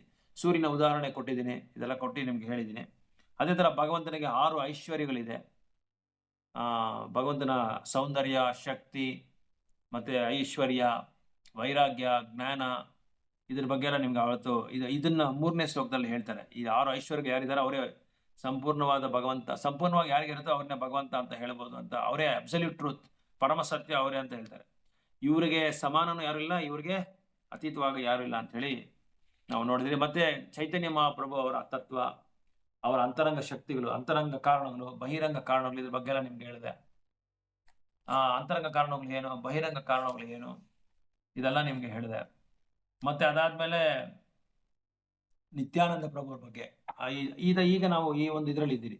1ನೇ ಅಧ್ಯಾಯದಲ್ಲೇ ನಾವು 20 ಶ್ಲೋಕ ಏನೋ ನಮ್ದು ಆಗಿದೆ. ನಿಮ್ಗೆ ಇದರಲ್ಲಿ ಏನು ಅರ್ಥ ಆಗಿಲ್ಲ ಅಂದ್ರೆ ಮತ್ತೆ ನೀವು ಕೇಳ್ತಾ ಇರ್ಬೋದು. ನೀವು ಕೇಳ್ತಾ ಇದ್ರೆ ನನಗೆ ಇನ್ನೂ ಒಳ್ಳೇದು. ಯಾಕಂದ್ರೆ ಕೇಳ್ತಾ ಇದ್ರೆ ನಾನು ಮತ್ತೆ ನಿಮ್ಗೆ ಹೇಳ್ತಾ ಇರ್ತೀನಿ. ನನಗೂ ಒಂದು ರಿವಿಷನ್ ತರ ಆಗುತ್ತೆ. ಸೊ ಇವತ್ತು ನಾವು 20ನೇ ಶ್ಲೋಕದಲ್ಲಿ 20ನೇ ಶ್ಲೋಕ ಓದ್ತಾ ಇದ್ದೀವಿ. కదా ಗೋಪಾಲ್ ಪ್ರಭು? 25 ಸ್ಟಾರ್ಟ್ చేయాలి. 19th లా ప్రభు, 19th ಪರ್ಪಟ್ಲ 5th ಪ್ಯಾರಾ ಪ್ರಭು. Okay, very good, nice. So 19th ವರೆಗೂ ನಾವು ಓದಿದ್ದೀರಿ. ಸೊ ಇಲ್ಲಿ ಮೊದಲನೇ 7 ಶ್ಲೋಕಗಳಿದೆಯಲ್ಲ, ಒಂದೊಂದು ಶ್ಲೋಕಗೂ ಒಂದೊಂದು ಚಾಪ್ಟರ್ ಆಗಿ ಕೃಷ್ಣದಾಸ್ ಕವಿರಾಜ್ ಗೋಸ್ವಾಮಿ ವಿವರಣೆ ಮಾಡಿದ್ದಾರೆ. ಮೊದಲನೇ 7 ಶ್ಲೋಕಗಳು 8 ಶ್ಲೋಕಗಳಿದೆ. ಅದು ಒಂದೊಂದು ಶ್ಲೋಕಕ್ಕೂ ಒಂದೊಂದು ಚಾಪ್ಟರ್ ಆಗಿ ಅದನ್ನ ತಗೊಂಡು ಅದನ್ನ ಫುಲ್ ಡೀಟೇಲ್ ಆಗಿ ಹೇಳ್ತಾ ಇದ್ದಾರೆ. ಮೊದಲು ಗುರುಗಳ ಬಗ್ಗೆ ಹೇಳ್ತಾರೆ, ಅದು ಮಂಗಳಾಚರಣದ ಬಗ್ಗೆ ಹೇಳ್ತಾರೆ. ಅದಾದ್ಮೇಲೆ 2ನೇ ಅಧ್ಯಾಯ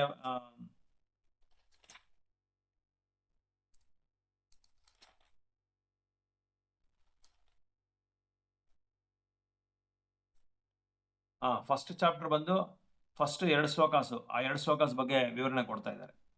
ಭಗವಂತನ ಫೀಚರ್ಸ್, ಗುಣಗಳು ಏನು ಅಂತ ಹೇಳ್ತಾ ಇದ್ದಾರೆ. ಭಗವಂತ ಗುರು ಬಗ್ಗೆ ಹೇಳುವಾಗ 2 ಗುರು ಇದ್ದಾರೆ ನಮ್ಗೆ, ಶಿಕ್ಷಾ ಗುರು, ದೀಕ್ಷಾ ಗುರು.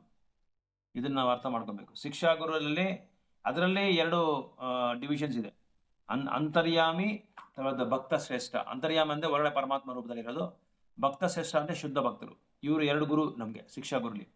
ದೀಕ್ಷಾ ಗುರು ಬಂದು ನಮ್ಗೆ ಇನಿಷಿಯೇಷನ್ ಕೊಡೋರು, ನಮ್ಗೆ ದೀಕ್ಷೆ ಕೊಡೋರು. ಅದೇ 2ನೇ ಜನ್ಮ ಅಂತ ನಮ್ಗೆ ಅರ್ಥ ಅದಕ್ಕೆ. ಮತ್ತೆ ಅದೇ ಭಕ್ತರಲ್ಲಿ ನಾನು ಹೇಳಿದ್ರೆ 2 ವಿಧವಾದ ಭಕ್ತರು, ಪಾರ್ಶ್ವದಾಸು ಮತ್ತೆ ಸಾಧಕಾಸ್, ಈ ತರ ಇರುತ್ತೆ. ಮತ್ತೆ ಅವರ ಅವತಾರಗಳು ಯಾವ ತರ ಇದೆ ಅಂದ್ರೆ, ಪ್ರಕಾಶ ರೂಪ, ವಿಲಾಸ ರೂಪ, ಇದನ್ನೆಲ್ಲ ಮುಂದೆ ನಾವು ಫ್ಯೂಚರ್ ಅಲ್ಲಿ ನಾವು ಓದ್ತಾ ಇರ್ತೀವಿ. ಸೊ ಸೆಕೆಂಡ್ ಶ್ಲೋಕ, ಫಸ್ಟ್ ಶ್ಲೋಕ ಇದ್ರ ಬಗ್ಗೆ ಹೇಳ್ತಾರೆ. ಸೆಕೆಂಡ್ ಶ್ಲೋಕ ಯಾವ್ದ್ರ ಬಗ್ಗೆ ಹೇಳ್ತಾರೆ ಅಂದ್ರೆ explanation of second chapter. Second ಶ್ಲೋಕ ಬಂದು ಈ ಚೈತನ್ಯ ಮಹಾಪ್ರಭು ನಿತ್ಯಾನಂದ ಪ್ರಭು ಅವತಾರ ತಗೊಂಡ್ರಲ್ಲ ಅದ್ರ ಬಗ್ಗೆ 2ನೇ ಚಾಪ್ಟರ್ ಅಲ್ಲಿ ವಿವರಣೆ ಮಾಡ್ತಾ ಇದ್ದಾರೆ. ಅಂದ್ರೆ ನಾನು ಏನ್ ಹೇಳ್ತಾ ಇದ್ದೀನಿ ಅಂದ್ರೆ ಇಲ್ಲಿ ನಿಮ್ಗೆ ಸಿಂಪಲ್ ಆಗಿ ಈ ಮೊದಲನೇ ಅಧ್ಯಾಯದಲ್ಲಿರೋ ಈ ಶ್ಲೋಕಗಳನ್ನ ಶ್ಲೋಕಗಳನ್ನ ಒಂದೊಂದು ಚಾಪ್ಟರ್ ಆಗಿ ವಿವರಣೆ ಎಕ್ಸ್ಪ್ಲೈನ್ ಮಾಡ್ತಾ ಇದ್ದಾರೆ. ಮೊದಲನೇ 7 ಶ್ಲೋಕಸೋ ಏನೋ ಗೊತ್ತಿಲ್ಲ, ಅದು 7 ಶ್ಲೋಕಸ್ ಇರ್ಬೋದು. ಅದನ್ನ ಒಂದೊಂದು ಶ್ಲೋಕ ಆಗಿ ಆದಿಲೀಲಾದಲ್ಲಿ ಎಕ್ಸ್ಪ್ಲೈನ್ ಮಾಡ್ಕೊಂಡು ಬರ್ತಾ ಇದ್ದಾರೆ. ಅಂದ್ರೆ ಭಗವಂತನ ಚೈತನ್ಯ ಮಹಾಪ್ರಭು ಈ ಭೂಮಿಯಲ್ಲಿ ಇದ್ದಿದ್ದು ಎಷ್ಟು ವರ್ಷ ಅಂತ ಯಾರಿಗಾದ್ರೂ ಗೊತ್ತಾ?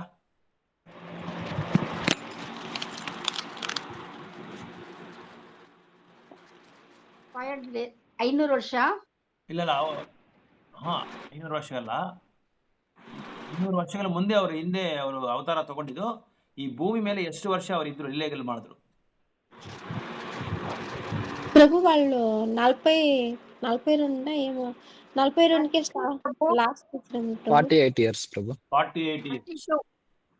42 కాదు, 24 years గా 24 గా డివైడ్ చేసుకుంటారు ప్రభు. కరెక్ట్. సో 48 సంవత్సరాలు, ఈ 48 ವರ್ಷ ಚೈತನ್ಯ ಮಹಾಪ್ರಭು ಈ ಭೂಮಿ ಮೇಲೆ ಇದ್ರು. ಮೊದಲನೇ 24 ವರ್ಷ ಬಂದು ಅವರ ಬಾಲ್ಯ ಲೀಲೆಗಳು ಮತ್ತೆ ಗೃಹಸ್ಥ ಲೀಲೆಗಳು. ಅವರು ಚಿಕ್ಕ ವಯಸ್ಸಲ್ಲಿ ಯಾವ್ದಾವ್ದು ಏನೇನು ಲೀಲೆಗಳು ಮಾಡಿದ್ರು, ಸ್ಕೂಲ್ಗೆ ಹೋಗುವಾಗ, ಗುರುಕುಲ್ಗೆ ಹೋಗುವಾಗ, ಮತ್ತೆ ಮದುವೆ ಆದ್ಮೇಲೆ ಯಾವ ಥರ ಇದ್ರು, ಅವರು ಯಾವ ಥರ ಮದುವೆ ಮಾಡ್ಕೊಂಡ್ರು, ಯಾರನ್ನು ಮದುವೆ ಮಾಡ್ಕೊಂಡ್ರು, ಮತ್ತೆ ಅವ್ರ ಗೃಹಸ್ಥವಾಗಿ ಹೇಗಿದ್ರು. ಅದಾದ್ಮೇಲೆ ಏನಾಗುತ್ತೆ ಅಂದ್ರೆ 24 ವರ್ಷ ಆದ್ಮೇಲೆ 6 ವರ್ಷ ಅವರು ಈ ಸೌತ್ ಇಂಡಿಯಾಗೆ ಬಂದ್ರು. ದಕ್ಷಿಣ ದೇಶಕ್ಕೆ ಬರುವಾಗ ಅವರು ಯಾವ್ಯಾವ ಭಕ್ತರನ್ನ, ಸಾರ್ವಭೌಮ ಭಟ್ಟಾಚಾರ್ಯ, ಪುರಿ ಜಗನ್ನಾಥಲ್ಲಿ ಅಲ್ಲಿ ಮೀಟ್ ಮಾಡಿದ್ರು, ಮತ್ತೆ ರಾಮಾನಂದ ರಾಯಿ, ಇವನ್ನೆಲ್ಲ ವಾಸುದೇವ ದತ್ತ, ಇವನ್ನೆಲ್ಲ ಹೇಗೆ ಮೀಟ್ ಮಾಡಿದ್ರು, ಅವ್ರ ಹತ್ರ ಏನ್ ಮಾತಾಡಿದ್ರು, ಇದೆಲ್ಲ ಒಂದು 6 ವರ್ಷ ನಡೆಯುತ್ತೆ. ದಕ್ಷಿಣ ದೇಶಕ್ಕೆ ಬಂದಿದ್ದು ಅವಾಗ 30 ವರ್ಷ ಆದ್ಮೇಲೆ ಏನಾಗುತ್ತೆ ಅಂದ್ರೆ ಇನ್ನ ಮಿಕ್ಕಿದ್ದು ಉಳಿದಿದ್ದ ವರ್ಷಗಳು ಏನ್ ಮಾಡ್ತಾರೆ, ಅವರು ಸನ್ಯಾಸ ತಗೊಂಡಾದ್ಮೇಲೆ ಈಶ್ವರಪುರಿ ಹತ್ರ ಸನ್ಯಾಸ ತಗೊಂಡ್ರು. ಆ ಸನ್ಯಾಸ ತಗೊಂಡಾದ್ಮೇಲೆ ಏನ್ ಮಾಡಿದ್ರು, ಆ ಸನ್ಯಾಸ ಲೀಲೆಗಳು ಏನೇನಿದೆ ಅಂತೇಳಿ ಅದನ್ನ ಅವರು ಎಕ್ಸ್ಪ್ಲೈನ್ ಮಾಡಿದ್ದಾರೆ ಕೃಷ್ಣದಾಸ್ ಕವಿರಾಜ್ ಗೋಸ್ವಾಮಿ. ಸೊ ಈ ತರ 48 ವರ್ಷಗಳು ಚೈತನ್ಯ ಮಹಾಪ್ರಭು ಬಂದು ನಿವಾಸ ಮಾಡಿದ್ರು ಈ ಭೂಮಿಯಲ್ಲಿ. ಅದನ್ನ ನಾವು 3 ಡಿವೈಡ್ ಮಾಡಬೇಕು. ಆದಿಲೀಲ, ಮಧ್ಯಲೀಲ, ಅಂತ್ಯಲೀಲ. ಆದಿಲೀಲದಲ್ಲಿ ಅವರ ಬಾಲ್ಯ ಲೀಲೆಗಳು, ಮತ್ತೆ ಅವರ ಗೃಹಸ್ಥ ಲೀಲೆಗಳು, ಮತ್ತೆ ಮಧ್ಯಲೀಲಲ್ಲಿ ಅವರು ದಕ್ಷಿಣ ದೇಶಕ್ಕೆ ಹೋಗಿರೋ ಲೀಲೆಗಳು. ಅವ್ರು ದಕ್ಷಿಣ ದೇಶಕ್ಕೆ ಪ್ರಯಾಣ ಮಾಡಿದ್ರಲ್ಲ, ಅದರಲ್ಲಿ ಅವ್ರು ಯಾವ ಭಕ್ತರನ್ನ ಮೀಟ್ ಮಾಡಿದ್ರು, ಯಾವ ಭಕ್ತರನ್ನ ಅವರು ಭೇಟಿ ಮಾಡಿದ್ರು, ಏನೇನು ಮಾತಾಡಿದ್ರು, ಏನೇನು ಲೀಲೆಗಳು ಮಾಡಿದ್ರು. ಅದಾದ್ಮೇಲೆ ಮಿಕ್ಕಿದ್ದು ಏನ್ ಮಾಡಿದ್ರು ಅಂದ್ರೆ 18 ವರ್ಷನ ಏನೋ ಅದು ಸನ್ಯಾಸ ತಗೊಂಡ್ಮೇಲೆ ಸನ್ಯಾಸ ಲೀಲೆಗಳೆಲ್ಲ ಏನೇನಿದೆ, ಯಾವ್ಯಾವ ತರ ಅವರು ಈ ಮುಖ್ಯವಾಗಿ ಅವ್ರು ಬಂದಿದ್ದ ಉದ್ದೇಶ ಏನು ಅಂತ ಹೇಳಿದ್ರೆ, ಚೈತನ್ಯ ಮಹಾಪ್ರಭು ಕಲಿಯುಗದ ಮಕ್ಕಳಿಗೆ ಹೇಗೆ ಭಕ್ತಿ ಸೇವೆ ಮಾಡಬೇಕು, ಹೇಗೆ ಭಗವಂತನ ಪ್ರೀತಿಸಬೇಕು, ಇದಕ್ಕೆ ಈ ಒಂದು ಮತ್ತೆ ಇದನ್ನ ಈ ಒಂದು ಭಕ್ತಿ ಸೇವೆ ಮಾಡೋದಕ್ಕೆ ಏನ್ ಬೇಕು ಅಂತ ಹೇಳಿದ್ರಂದ್ರೆ ಅವರು ಹರಿನಾಮವನ್ನು ಕೊಟ್ಟರು. ಭಗವಂತನ ನಾಮ ಕೊಟ್ಟು, ಈ ಭಗವಂತನ ನಾಮ ನೀವು ಹೇಳಿದ್ರೆ ಸಾಕು, ಈ ನಾಮವನ್ನು ಬೇರೆ ಯಾವುದೇ ಒಂದು ಪದ್ಧತಿ ನೀವು ಆಚರಣೆ ಮಾಡೋ ಅವಶ್ಯಕತೆನೇ ಇಲ್ಲ ಕಲಿಯುಗದಲ್ಲಿ ಅಂತೇಳಿ ತುಂಬಾ ವಿಶೇಷವಾದ ಒಂದು ಕರುಣಿನಲ್ಲಿ ಬಂದರು. ಯಾವುದೇ ಆಯುಧ ಇಲ್ಲಿದ್ರೆ ಕೈಯಲ್ಲಿ ಭಗವಂತನಿಗೆ ನಾಮ ಅಂತ ಒಂದು ಆಯುಧದಲ್ಲಿ, ಅಂದ್ರೆ ಅವ್ರೇನ್ ಮಾಡಿದ್ರು ಅಂದ್ರೆ ಈ ನಾಮವನ್ನು ಎಲ್ಲರ ಹೃದಯದಲ್ಲಿ ಬಿತ್ತನೆ ತರ ಅದನ್ನ ನಾಟಿಸ್ಬಿಟ್ಟು, ಅದರಲ್ಲಿ ಹೃದಯದಲ್ಲಿರೋ ಇದೆಲ್ಲ ಆ ಕಲ್ಮಶನೆಲ್ಲ ತೆಗೆದು ನಾಮ ಶುದ್ಧ ಮಾಡೋ ತರ ಅವ್ರಿಗೆ ಈ ನಾಮ ಸಂಕೇತನನ್ನು ಅವರು ಶುರು ಮಾಡಿಕೊಂಡ್ರು. ಅದನ್ನ ಕಲಿಯುಗದಲ್ಲಿ 540 ವರ್ಷಗಳ ಹಿಂದೆ ಜನ ಅದನ್ನ ತುಂಬಾ ಸೀರಿಯಸ್ ಆಗಿ ತೀವ್ರವಾಗಿ ತಗೊಂಡು ಇವತ್ತವರೆಗೂ ಅದನ್ನ ಚೈತನ್ಯ ಮಹಾಪ್ರಭು ಹೇಳಿದ್ರು ಅಂತ ಹೇಳ್ಬಿಟ್ಟು ಅದನ್ನ ನಾಮ ಜಪ ಮಾಡ್ತಾನೆ ಇದ್ದಾರೆ. ಸೊ ಇಲ್ಲಿಗೆ ನಾನು ಸ್ಟಾಪ್ ಮಾಡ್ತೀನಿ. ನೆಕ್ಸ್ಟ್ ನಾವು 19ನೇ ಶ್ಲೋಕ ಅದೆಲ್ಲ ಓದೋಣ, ಯಾಕಂದ್ರೆ ಇಂಟ್ರೊಡಕ್ಷನ್ ಕೊಡ್ಬೇಕಾಗಿ ಬಂತು ನಿಮ್ಗೆ. ಇದರಲ್ಲಿ 19ನೇ ಶ್ಲೋಕದಲ್ಲಿ 3 ವಿಧವಾದ ವಿಗ್ರಹಗಳ ಬಗ್ಗೆ ಹೇಳ್ತಾರೆ. ರಾಧಾ ಮದನ್ ಮೋಹನ್, ರಾಧಾ ಗೋವಿಂದ, ರಾಧಾ ಗೋಪಿನಾಥ. ಸೊ ರಾಧಾ ಮದನ್ ಮೋಹನ್ ಬಂದು ಸಂಬಂಧನ ಬೆಳೆಸ್ಕೊಳ್ಳುತ್ತೆ. ನಮಗೆ ಭಗವಂತನಿಗೆ ಏನ್ ಸಂಬಂಧ ಇದೆ ಅದನ್ನ ರೀಎಸ್ಟಾಬ್ಲಿಷ್ ಮಾಡುತ್ತೆ, ಮತ್ತೆ ಪುನರಾಭಿವೃದ್ಧಿ ಮಾಡ್ತಾರೆ. ನಮಗೆ ಭಗವಂತನಿಗೆ ಇರೋ ಸಂಬಂಧ ಏನು ಅನ್ನೋದನ್ನ ಮದನ್ ಮೋಹನ್ ವಿಗ್ರಹ ನಮಗೆ ಸೂಚನೆ ಕೊಡುತ್ತೆ. ಗೋವಿಂದ, ರಾಧಾ ಗೋವಿಂದ ವಿಗ್ರಹ ಇದೆಲ್ಲ ವೃಂದಾವನಲ್ಲಿ ನೀವು ನೋಡ್ಬೋದು. ಈ ವಿಗ್ರಹಗಳೆಲ್ಲ ದೇವಸ್ಥಾನ, ದೊಡ್ಡ ದೊಡ್ಡ ದೇವಸ್ಥಾನ ಇದೆ. ರಾಧಾ ಗೋವಿಂದ ಬಂದು ಅವಿಧೇಯ. ಈ ಸಂಬಂಧ ಬೆಳೆಸ್ಕೊಂಡ ಮೇಲೆ ನಾವು ಏನು ಮಾಡಬೇಕು ಅಂದರೆ ಏನು ಮಾಡ್ಬೇಕು ನಾವು? ನಮಗೂ ಭಗವಂತನಿಗೆ ಏನು ಸಂಬಂಧ? ಭಗವಂತನಿಗೆ ನಾವು ಸೇವಕರು, ನಿತ್ಯವಾದ ಸೇವಕರಾಗಿರ್ಬೇಕು. ಆ ನಿತ್ಯವಾದ ಸೇವಕರಾಗಿರ್ಬೇಕು ಅಂದರೆ ನಾವೇನು ಮಾಡಬೇಕು? ಭಕ್ತಿ ಮಾಡಬೇಕು. ಸೊ ಆ ಭಕ್ತಿನೇ ಭಗವಂತನ ನಾಮ. ಆ ಭಕ್ತಿನೇ ಈ ಭಾಗವತಂ, ಭಗವದ್ಗೀತಾ, ಚೈತನ್ಯ ಚರಿತಾಮೃತ ಇದೆಲ್ಲ ಓದೋದು, ಗ್ರಂಥಗಳು ಓದ್ಕೊಂಡು ಓದೋದ್ರಿಂದ ಏನಾಗುತ್ತೆ ಅಂತ ಹೇಳಿದ್ರೆ ಆ ನಾಮದಲ್ಲಿ ರುಚಿ ಬರುತ್ತೆ ನಮಗೆ, ಮತ್ತೆ ಅನರ್ಥಗಳೆಲ್ಲ ಹೋಗ್ತಾ ಇರುತ್ತೆ. ಅದಕ್ಕೆ ಈ ಸೇವೆಗಳೆಲ್ಲ ಗ್ರಂಥ ಸೇವೆ ಮಾಡೋದು, ಅದು ಶಾಸ್ತ್ರ ಸೇವೆ. ಆಮೇಲೆ ರಾಧಾ ಗೋಪಿನಾಥ್ ಆ ವಿಗ್ರಹ ಬಂದು ಏನು ಮಾಡುತ್ತೆ ಅಂತ ಹೇಳಿದ್ರೆ ಇದು ಈ ಭಕ್ತಿ ಸೇವೆ ಮಾಡಿದ್ರೆ ನಿಮಗೆ ಪ್ರಯೋಜನ ಏನು ಅಂತ ಕೊಡುತ್ತೆ. ಪ್ರಯೋಜನ ಏನು ಅಂದರೆ ಭಗವಂತನ ಪ್ರೇಮೆ ನಾವು ಪಡಿಬೋದು. ಅಲ್ಟಿಮೇಟ್ ಆಗಿ ಭಗವಂತನ ಪ್ರೇಮೆ ಪಡಿಬೋದು. ಭಗವಂತನ ಪ್ರೇಮೆ ಯಾವ ಥರ ಇರುತ್ತೆ ಅನ್ನೋದನ್ನ ನಾವು ಆ ರುಚಿನ ನಾವು ಕಂಡುಬಹುದು. ಆಮೇಲೆ ಅವ್ರನ್ನ ಪ್ರೀತಿಸ್ಕೊಂಡೇ ಪ್ರತಿನಿತ್ಯ ಭಗವಂತನ ಪ್ರೀತಿಸ್ಕೊಂಡಿರ್ಬೋದು. ಅದರಲ್ಲಿರೋ ಒಂದು ಆಹ್ಲಾದ, ಸಂತೋಷ ಯಾವುದರಲ್ಲಿ ಇರೋದಿಲ್ಲ ಅನ್ನೋದನ್ನ ಈ ಒಂದು ಶ್ಲೋಕದಲ್ಲಿ ಹೇಳ್ತಾರೆ. These three deities, Vrindavana, Madana Mohana, Govinda and Gopinatha, have absorbed the heart and soul of the Gaudiya Vaishnavas. ಈ ಮೂರು ವಿಗ್ರಹಗಳು ಬಂದು ಎಲ್ಲರನ್ನೂ ಆಕರ್ಷಣೆ ಮಾಡಿದೆ. ಮುಖ್ಯವಾಗಿ ನಮ್ಮ ಗೌಡಿ ಸಂಪ್ರದಾಯದಲ್ಲಿರೋ ಭಕ್ತರೆಲ್ಲರನ್ನೂ, ಆಚಾರ್ಯಸ್ನ ಎಲ್ಲರನ್ನೂ, ಅದು ಚೈತನ್ಯ ಮಹಾಪ್ರಭು ಫಾಲೋವರ್ಸ್ನ ಇದು ಆಕರ್ಷಣೆ ಮಾಡುತ್ತೆ. ಅವ್ರನ್ನ ನಾನು, ಅವರ ತಾಮರ ಪಾದಗಳನ್ನ ನಾನು ಯಾವಾಗಲೂ ನನ್ನ ಹೃದಯದಲ್ಲಿ ಇಟ್ಕೊಂಡು ನಾನು ಆರಾಧನೆ ಮಾಡ್ತೀನಿ ಅಂತೇಳಿ ಇಲ್ಲಿ ಕೃಷ್ಣದಾಸ್ ಕವಿರಾಜ್ ಗೋಸ್ವಾಮಿ ಹೇಳ್ತಾ ಇದೆ. ಆ ಶ್ಲೋಕದ ಬಗ್ಗೆನೇ ಇದು ನಾನು ಕೊಟ್ಟಿದ್ದ ವಿವರಣೆ. ಇವಾಗ ಈಗ ಜಸ್ಟ್ ಲಾಸ್ಟಲ್ಲಿ ಕೊಟ್ಟರೆ ವಿವರಣೆ. ಸೊ ಇಲ್ಲಿ ಯಾರಿಗಾದ್ರೂ ಏನಾದರೂ ಡೌಟ್ಸ್ ಇದ್ರೆ ಕೇಳ್ಬೋದು, ಏನಾದರೂ ಆ್ಯಡ್ ಮಾಡೋಂಗಿದ್ರೆ ನೀವು ಮಾಡ್ಬೋದು. ನೀವೆಲ್ಲ ಮಾತಾಡಿದ್ರೆ ನನಗೆ ಚೆನ್ನಾಗಿರೋದು. ನೀವು ಬರೀ ನಾನು ಮಾತಾಡ್ಕೊಂಡು ಹಿಂಗೆ ಪುಸ್ತಕ ಕ್ಲೋಸ್ ಮಾಡ್ಕೊಂಡು ಹರೇ ಕೃಷ್ಣ ಪ್ರಭು ವಾಂಚಾಕಲ್ಪ ಅನ್ಕೊಂಡು ನಾನು ಓದ್ತಾ ಇರ್ಬೋದು. ಅದರಲ್ಲಿ ಏನೂ ಪ್ರಯೋಜನ ಇರಲ್ಲ. ರಾಧಾ ಗೋಪಿನಾಥ್ ಆಮೇಲೆ ಕೋಪ ಮಾಡ್ಕೊತಾರೆ. ಯಾಕಂದರೆ ಸಂಬಂಧ ನಮಗೆ ಗೊತ್ತಾಗಾಯ್ತು, ಅಭಿದಯನ ನಮಗೆ ಗೊತ್ತಾಯಿತು. ಪ್ರಯೋಜನ ಇಲ್ಲದ್ರೆ ಏನು ಉಪಯೋಗ ಇದೆ? ಸೊ ಪ್ರಯೋಜನ ಬೇಕಲ್ಲ ಇವಾಗ. ಸೊ ನೀವೇನಾದರೂ ಮಾತಾಡ್ಬೇಕು, ನೀವೇ ಕೇಳಬೇಕು, ಏನಾದರೂ ನೀವು ಕೇಳಬೇಕು. ನೀವು ಕೇಳಿಲ್ಲ ಅಂದ್ರೆ ನಾನು ಕೇಳ್ತೀನಿ ಪ್ರಶ್ನೆಗಳು.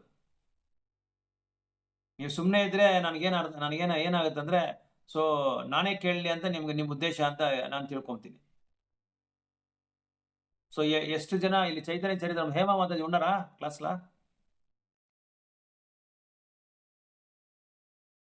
ಸರ್ ರೆಸ್ಪಾನ್ಸ್ ಕೊಟ್ಟರೆ ಚೆನ್ನಾಗಿರುತ್ತೆ. ಇದಾರ ಇಲ್ಲ ಅನ್ನೋದನ್ನು ಹೇಳಿದ್ರೆ ಚೆನ್ನಾಗಿರುತ್ತೆ.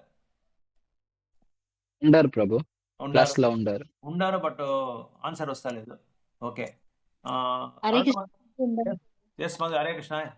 ఇది గోలోక బృందావనంలో ఏమైనా పోయి వస్తా ఉన్నారా అప్పుడప్పుడు? మా ఈ ప్రభుపాద పోయినట్లా, రూపగోస్వామి పోయినట్లా?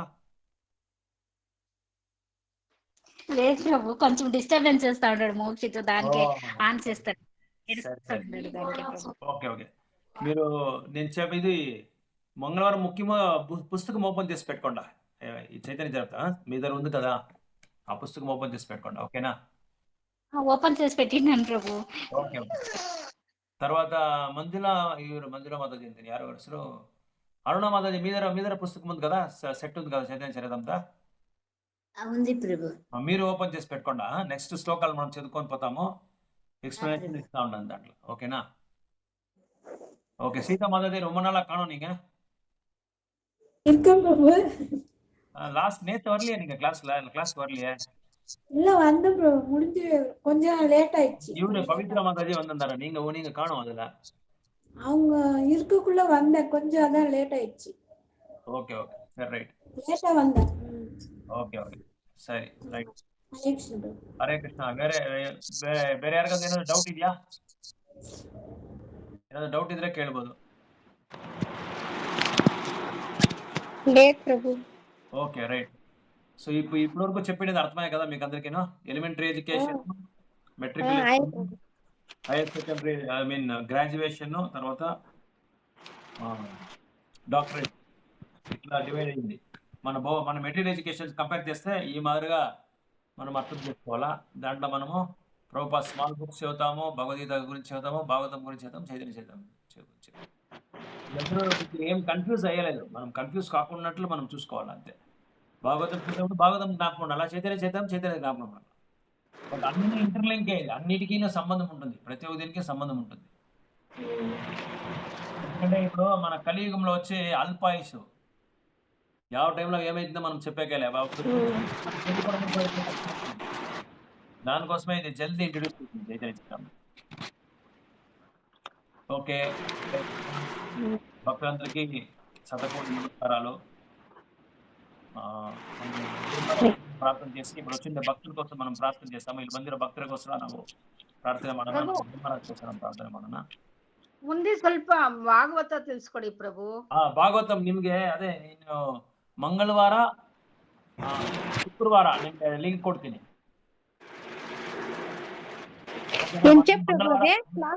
క్లాస్ ఎంతసేపు ప్రభు ఎంతసేపు పెట్టుకుంటారు?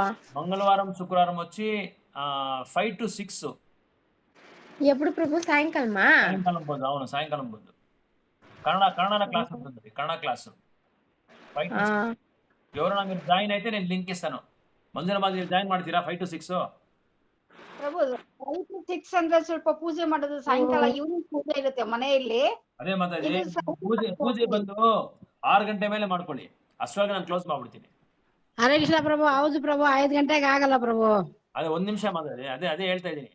ಪೂಜೆ ಮಾಡೋರು ಪ್ರತಿನಿತ್ಯ ಸಾಯಂಕಾಲ ಪೂಜೆ ಮಾಡೋರು ದಯವಿಟ್ಟು 6 ಗಂಟೆ ಮೇಲೆ ಮಾಡ್ಕೊಳ್ಳಿ. ನೀವು ಭಾಗವತಂ ಕ್ಲಾಸ್ ಕೇಳೋದು ಬಂದು ಇಡೀ ವೈಕುಂಠದಲ್ಲಿ ಇರೋ ಎಲ್ಲಾ ಭಗವಂತನೂ ಪೂಜೆ ಮಾಡೋದಕ್ಕೆ ಸಮಾನ. ಅದು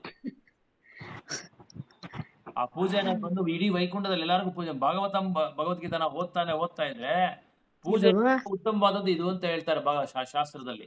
ಯಾಕಂದ್ರೆ ತುಳಸಿ ಪೂಜೆ ಮಾಡ್ಬೇಕು, ತುಳಸಿ ಪೂಜೆ ಮಾಡ್ಬೇಕು, ದೇವ್ರ ಹತ್ರ ದೀಪ ಅಣಿಸ್ಬೇಕು. 5 ಗಂಟೆ ಕೂತ್ಕೊಂಡ್ಬಿಟ್ರೆ ಹೆಂಗ್ ಪ್ರಭು? ಇದು ನೀವು ಲೈಟ್ ಎಷ್ಟು 5 ಗಂಟೆ ಹಾಕ್ಬಿಡ್ತೀರಾ ನೀವು? 5 ಗಂಟೆ 6 ಗಂಟೆಗೆ ತಾನೇ ಹಾಕ್ತೀರಾ? ಕೂತ್ಕೊಂಡ್ರೆ ಕ್ಲಾಸ್ಗೆ ಅಂತ ಕೂತ್ಕೊಂಡ್ರೆ ಎಷ್ಟೋ ಹೇಳ್ಕೊಂಡು ಹೋಗುತ್ತೆ ಪ್ರಭು. ನಾವ್ ಬೇಗ ಎದ್ದು ಮಧ್ಯದಲ್ಲಿ ಹೋಗೋಕ್ಕಾಗಲ್ಲ. 1 ಅವರ್ ಅಷ್ಟೇ. ಅದ್ರ ಮೇಲೆಲ್ಲ ಕ್ಲಾಸೇ ಕೊಡಲ್ಲ ನಾನು. 1 ಅವರ್ ತುಂಬಾ ಇಂಟ್ರೆಸ್ಟ್. 1 ನಿಮಿಷ ತುಂಬಾ ಇಂಟ್ರೆಸ್ಟ್ ಆಗಿದ್ರೆ 1.5 hour ಕೊಡ್ತೀನಿ ಅಷ್ಟೇ. 1 ಅವರ್ ಮೇಲೆ ನಾನು ಕ್ಲಾಸೇ ಯಾರಿಗೂ ಕೊಡಲ್ಲ. ಅರ್ಧ ಗಂಟೆ ಏನಂದ್ರೆ ಡಿಸ್ಕಷನ್ಸ್, ಏನ್ ಕಲ್ತ್ಕೊಂಡಿದ್ದೀರಾ, ನಾನೇನ್ ಹೇಳಿದೀನಿ, ನೀವೇನಾದ್ರೂ ಹೇಳ್ತೀರಾ ಅನ್ನೋದನ್ನ ಡಿಸ್ಕಷನ್ ಮಾಡೋದಕ್ಕೆ. ಬೇರೆ ಕ್ಲಾಸ್ ಎಲ್ಲ ಸೋಮವಾರ ಮಾತ್ರನೇ 1.5 hour. ಯಾಕಂದ್ರೆ ಅದು ಭಕ್ತಿ ಇದು ಇರುತ್ತೆ, ಏನದು ಬ್ರಹ್ಮ ಸಮೇತ ಇರುತ್ತೆ. ಅದಕ್ಕೆ ನಾನು ಲೇಟ್ ಮಾಡೋದು.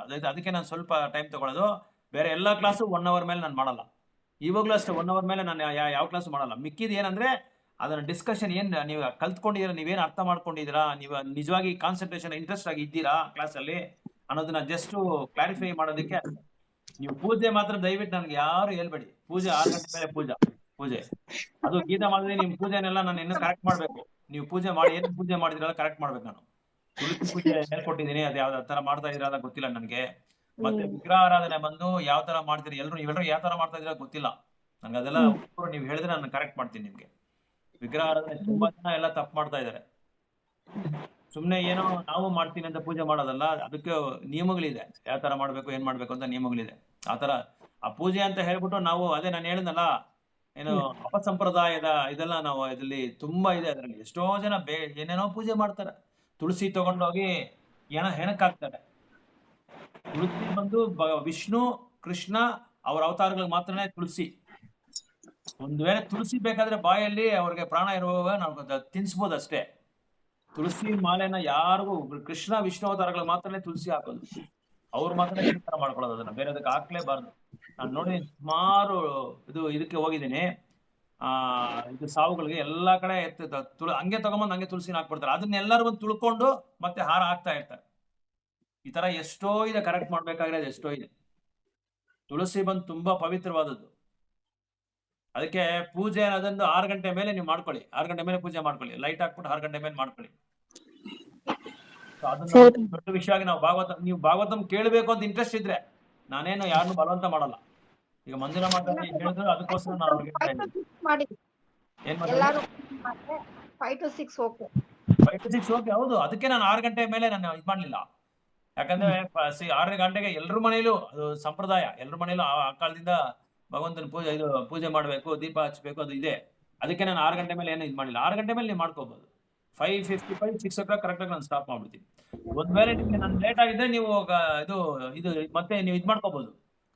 ಮೀಟಿಂಗ್ ಇಂದ ಹೊರಗಡೆ ಬಂದ್ಬಿಡಿ ಅಷ್ಟೇ. ಆತರ రాగిణి మాత మీరు జాయిన్ అవుతారా భాగవతం క్లాస్ కి? అయితాం ప్రభు. మీరు లింక్ పంపిస్తారా ప్రభు? నాకు వచ్చేది. మీకు వచ్చేదా? ఏం వచ్చేలే? లింక్ ఎట్లా పంపించేది నాకు తెలియదు ప్రభు అదే. నేను పంపిస్తాను ఇప్పుడు మీరు జాయిన్ అయ్యి అంతే. హేమ మాతాజీ పంపిస్తే కాదు, మీరు నా గ్రూప్ లో మా గ్రూప్ లో మిమ్మల్ని యాడ్ చేసినాం కదా, నంబర్ మీరు ఇచ్చినారు కదా. అది వాట్సాప్ లో వస్తా ఉండలేదు ప్రభు. మీది వాట్సాప్ నంబరా ఇదే? ఇప్పుడు మీరు ఇచ్చింది అది వాట్సాప్ నంబర్ లో వస్తుంది. మీరు యాడ్ చేసే మీ నంబర్ ని యాడ్ చేసేకే అయితలే ఎలా అంతేలే. అదేమో తెలియదు ప్రభు. అది నేను ఫోన్ అంగడిదా ఎత్తుకోపోవాలా, మీది వాట్సాప్ చేసుకున్నా ప్రభు. అదే మీరు మన ఇస్తారు కదా ఒక నంబరు, ఆ నంబర్ ని నా గ్రూప్ లో యాడ్ చేసి నేను ట్రై చేస్తా ఉంటే అది యాడ్ చేసేకే అయితలేదు. గూగుల్ ప్రభు ఏమన్నా తెలుసా దాని గురించి? వాళ్ళు ప్రైవసీ ఏమన్నా డిసేబుల్ చేసి పెట్టింటారు ప్రభు. అన్నోన్ నంబర్స్ ని అట్లా చేస్తే కూడా అవుతుంది. అట్లా లేకుంటే మీరు ఆ గ్రూప్ లింక్ పంపియండి ప్రభు. గ్రూప్ లో షేర్ లింక్ అని ఉంటుంది. అది ఓకే, షేర్ లింక్ అని ఉంటుందా? దాంట్లో పంపియాలనా? ఆ లింక్ వాళ్ళకి షేర్ చేస్తే ఆ లింక్ క్లిక్ చేస్తే వాళ్ళకి డైరెక్ట్ గా వచ్చి గ్రూప్ లో జాయిన్ అయిపోతుంది. కాదు ప్రభు, ఇన్వైట్ అని వస్తుంది కదా దాంట్లోనా? ఆడే ప్రభు. మాతాజీ, రాగిణి మాతాజీ, ఇన్వైట్ అని వస్తుంది మీకు. రాగిణి మాతాజీ చెప్పండి ప్రభు. ఇన్వైట్ అని వస్తే వాళ్ళు వాట్సాప్ లోనే లేదు ప్రభు ఆ నంబర్ కూడా. అదే ఇన్వైట్ అని వస్తే వాట్సాప్ లో లేదు అని అర్థం. కరెక్ట్, మీ నంబర్ వచ్చి వాట్సాప్ నంబర్ లేదు అది. లేదంటే ఫోన్ అంగడికి పోయి నేను మీ పేర్లో ఉంది కదా ప్రభు, అది దాంట్లో ఏమన్నా వాట్సాప్ చేసుకుంటున్నా ప్రభు. మీరు అది కరెక్ట్ తీసుకోండి. సరే ప్రభు. ఓకే, కరెక్ట్ తీసుకొని చెప్పండి. ఇంకోటి ప్రభు, భాగవతం వచ్చేసి ఫస్ట్ ఇంకా చేస్తున్నారా ప్రభు? ఎన్ని దినాలు ఇంకా చేస్తున్నారు అది? మేము ఫస్ట్ క్యాంటోలా 7వ అధ్యాయంలో ఉన్నాం మేము ఇప్పుడు. అవునా? 7వ అధ్యాయంలో బుధవారం వచ్చి తమిళ్లో ఉంటుంది. బుధవారము, మంగళవారము, శుక్రవారం వచ్చి కన్నడలో ఉంటుంది. ಸರಿ ಪ್ರಭು. ಮಂಜುಳಾ ಮಾತಾಡಿ, ಬುಧವಾರ ಬಂದು ತಮಿಳಲ್ಲಿ ಇರುತ್ತೆ. ಮತ್ತೆ ಮಂಗಳವಾರ, ಶುಕ್ರವಾರ ಬಂದು ಕನ್ನಡದಲ್ಲಿ ಇರುತ್ತೆ. అంత ఒకటేనా ప్రభు? 7వ అధ్యాయంలోనా అంత అన్ని భాషల్లో ఇచ్చేది? బుధవారం మాత్రం చేంజ్ అవుతుంది. బుధవారం వచ్చి 8వ అధ్యాయంలో ఉన్నాం ఇప్పుడు. కుంతి ప్రార్థన దాంట్లో ఉన్నాం. ఫస్ట్ అధ్యాయంలో కుంతి స్తుతి ఉందా? అవునవును, కుంతి ప్రార్థనలు అనే అధ్యాయం మేము 8వ బుధవారం తమిళ్లో ఉంటుంది. మిగిలిన కన్నడలో ఉంటుంది. అది 7th క్యాంటోలో, 7th చాప్టర్ లో ఉన్నాం. ప్రభు సోమవారం ఇంకా ఎత్తారా? ఏమది సోమవారం ఇంకా ఎత్తారా భాగవతము? ఎప్పుడు? కాదు మాది, బుధవారం వచ్చి భాగవతం తమిళ్ 7 గంటలకు స్టార్ట్ అవుతుంది. అట్లయినా మంగళవారము, శుక్రవారము 2 దినాలు వచ్చి కన్నడలో లాంగ్వేజ్ భాగవతం వచ్చి సాయంకాలం 5 నుంచి 6 వరకు స్టార్ట్ అవుతుంది. అర్థమైనా? ಮಂಗಳವಾರ ಭಾಗವತ ಪ್ರಭು. ಹೌದು, ಮಂಗಳವಾರ ಕನ್ನಡದಲ್ಲಿ ಭಾಗವತము 5ನೇ ಸ್ಕಂದದಿಂದ 5 ಗಂಟೆಯಿಂದ 6 ಗಂಟೆವರೆಗೂ ಇರುತ್ತೆ.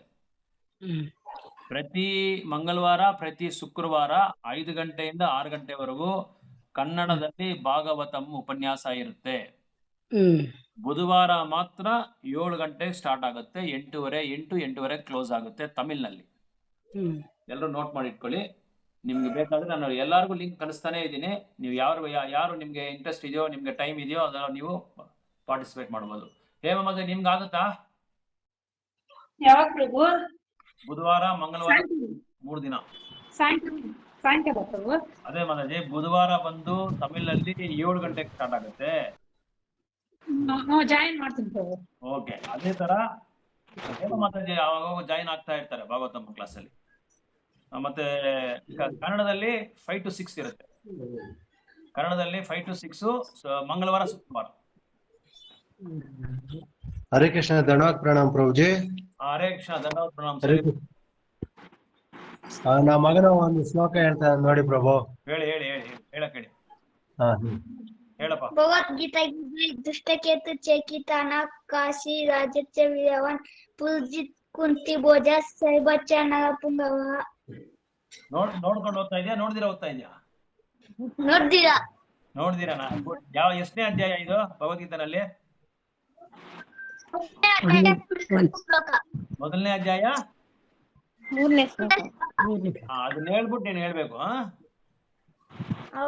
ಯಾವ್ದು ಶ್ಲೋಕ ಯಾವ್ದು ಅಂತ ಹೇಳ್ಬಿಟ್ಟು ಹೇಳ್ಬೇಕು. ಅರೆ ಮೀನಿಂಗ್ ಹೇಳ್ತಾರೆ ನೋಡಿ ಬ್ರೋ, ಮೀನಿಂಗ್ ಪ್ರಭುಜಿ, ಮೀನಿಂಗ್ ಚಾಂಡಿಂಗ್ ಎಷ್ಟು ರೌಂಡ್ ಮಾಡ್ತಾ ಇದೆಯಪ್ಪ ವೆಂಕಟೇಶ? 4 ರೌಂಡ್ಸಾ?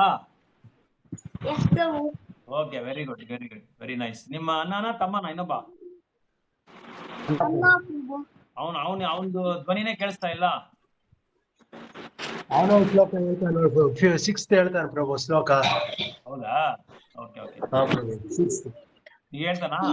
ಸಂಕ್ರಾಂತ ಉತ್ತಮ ಜಾಚ ವೀರ್ಯವಾನ್ ಸೌಭದ್ರ ದ್ರೌಪದತ್ಯ ಸರ್ವಯರ ಮಾರತಃ. ಓಕೆ, ನೀನ್ ಎಷ್ಟು ರೌಂಡ್ ಜಪ ಮಾಡ್ತೀಯಪ್ಪ? 8 ರೌಂಡ್ ಪ್ರಭು. 8 ರೌಂಡ್ ಪ್ರಭು. ನೀನ್ 8 ರೌಂಡ್ಸ್ ಮಾಡ್ತೀಯಾ, ಅವ್ನು 4 ರೌಂಡ್ ಮಾಡ್ತಾನಾ? ಹಿಂಗೆ ಇದು ಅಣ್ಣ ಬಂದ್ 4, ನೀನ್ 8 ರೌಂಡ್ ಮಾಡ್ತಾ ಇದೀಯಾ? ಯಾಕೆ ಅವ್ನು ಕಡಿಮೆ ಮಾಡ್ತಾನೆ? ದೊಡ್ಡವನ್ ಬಂದು 8 ರೌಂಡ್ ಪ್ರಭು. Okay okay, very good, very good. Okay, ಇಬ್ರು ಹುಡುಗರಿಗೆ ಭವಿಷ್ಯತ್ತು, ಆಧ್ಯಾತ್ಮಿಕ ಭವಿಷ್ಯ ಚೆನ್ನಾಗಿರ್ಲಿ. ಅವ್ರು ಒಳ್ಳೆ ಭಕ್ತರಾಗ್ಲಿ, ಒಳ್ಳೆ ಪ್ರಚಾರಕರಾಗ್ಲಿ. ಎಲ್ಲಾ ಭಕ್ತರು ಅವ್ರು ಮಾಡೋ ಭಕ್ತಿಗೆ ಯಾವ್ದು ತಡೆ ಇರಬಾರ್ದು. ಒಳ್ಳೆ ಸಾಹಿತ್ಯ ಅವ್ರಿಗೆ ಸಿಗ್ಬೇಕು, ಅವ್ರ ಭಕ್ತಿಯಲ್ಲಿ ಚೆನ್ನಾಗಿ ಮುಂದುವರಿಬೇಕು. ಮತ್ತೆ ಅವ್ರಿಗೆ ಒಳ್ಳೆ ಭಗವಂತ ಆರೋಗ್ಯ ಕೊಡ್ಲಿ, ಶಾಂತಿ ಕೊಡ್ಲಿ, ಭಕ್ತಿ ಮಾಡೋದಕ್ಕೆ ಯಾವುದೇ ತೊಂದರೆ ಬರಬಾರ್ದು ಅಂತೇಳಿ ಮೊದಲು ನಮ್ಮ ಗುರು ಮಹಾರಾಜ್ ಅವರ ಆರೋಗ್ಯ ಚೆನ್ನಾಗಿರ್ಬೇಕು, ನಮ್ಮೆಲ್ಲರ ಆರೋಗ್ಯ ಚೆನ್ನಾಗಿರ್ಬೇಕು. ಭಕ್ತಿ ಮಾಡೋದಕ್ಕೋಸ್ಕರ, ಇನ್ನೇನು ಇದು ಹೆಚ್ಚಾಗಿ ಸಂಪಾದನೆ ಮಾಡೋದಿಕ್ಕೋ ಇಲ್ಲ ಇದು ಅನುಭವಿಸೋದಕ್ಕೋ ಅನ್ನೋದಕ್ಕಲ್ಲ, ಭಕ್ತಿ ಮಾಡೋದಕ್ಕೆ ನಮ್ಗೆ ಒಳ್ಳೆ ಆರೋಗ್ಯ ಬೇಕು ಅಂತೇಳಿ ನಮ್ಮ ಭಗವಂತನ ಚೈತನ್ಯ ಮಹಾಪ್ರಭು ಅವರ ಪಾದಗಳಿಗೆ ನಾವು ಪ್ರಾರ್ಥನೆ ಮಾಡೋಣ. 3 ಸಲ ಹರೇ ಕೃಷ್ಣ ಅಂತ ಹೇಳಿ ನಾವು ಹರೇ ಕೃಷ್ಣ ಹರೇ ಕೃಷ್ಣ ಕೃಷ್ಣ ಹರೇ ಹರೇ ಹರೇ ರಾಮ ಹರೇ ಹರೇ ಕೃಷ್ಣ ಹರೇ ಕೃಷ್ಣ ಕೃಷ್ಣ ಹರೇ ಹರೇ ರಾಮ ಹರೇ ರಾಮ ರಾಮ ಹರೇ ಕೃಷ್ಣ ಹರೇ ಕೃಷ್ಣ ಕೃಷ್ಣ ಹರೇ ರಾಮ ರಾಮ ಹರೇ ಹರೇ. ಏನಾದ್ರು ಅಪರಾಧಗಳು ಮಾಡಿದ್ರೆ ದಯವಿಟ್ಟು ಕ್ಷಮಿಸ್ಬೇಕು. ಅದೇ ತರ ನೀವು ಭಗವಂತನ ಹತ್ರ ಪೂಜೆ ಮಾಡುವಾಗ, ಜಪ ಮಾಡುವಾಗ, ಓದುವಾಗ, ಏನ್ ಸೇವೆ ಮಾಡಿದ್ರು ಕೊನೆಗೆ ನೀವು ಭಗವಂತನ ಹತ್ರ ಒಂದು ಇದನ್ನ ಪ್ರಾರ್ಥನೆ ಮಾಡ್ಬೇಕು. ನಾನು ಏನೇ ಅಪರಾಧ ಮಾಡಿರ್ಲಿ ದಯವಿಟ್ಟು ನಾನು ಕ್ಷಮಿಸಿ, ಗೊತ್ತಿಲ್ದಿರ ನಾನು ಏನಾದ್ರು ಮಾಡಿರ್ತೀನಿ, ಖಂಡಿತವಾಗಿ ನಾನು ಕ್ಷಮಿಸಿ ಅಂತ ನಮ್ಮ ಗುರುಗಳಿಗೆ ಮತ್ತೆ ಪ್ರಭುಪಾದರಿಗೆ ಎಲ್ರಿಗೂ ನಾವು ಕ್ಷಮಾಪಣೆ ಕೇಳ್ಬೇಕು. ಆತರ ಕ್ಷಮಾಪಣೆ ಕೇಳ್ಕೊಂಡು ದಯವಿಟ್ಟು ಎಲ್ಲರೂ. ಹರೇ ಕೃಷ್ಣ.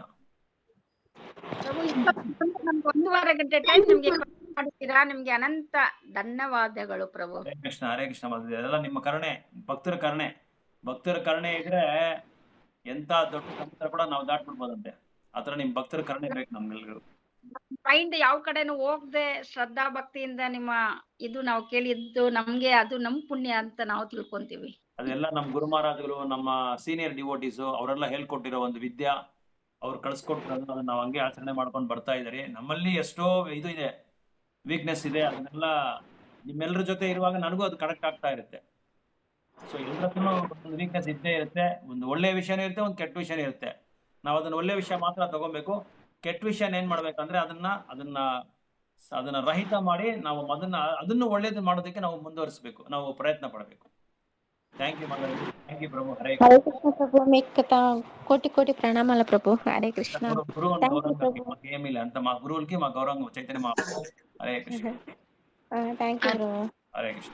థ్యాంక్ యూ మాతాజీ. థ్యాంక్ యూ ప్రభు. హరే కృష్ణ.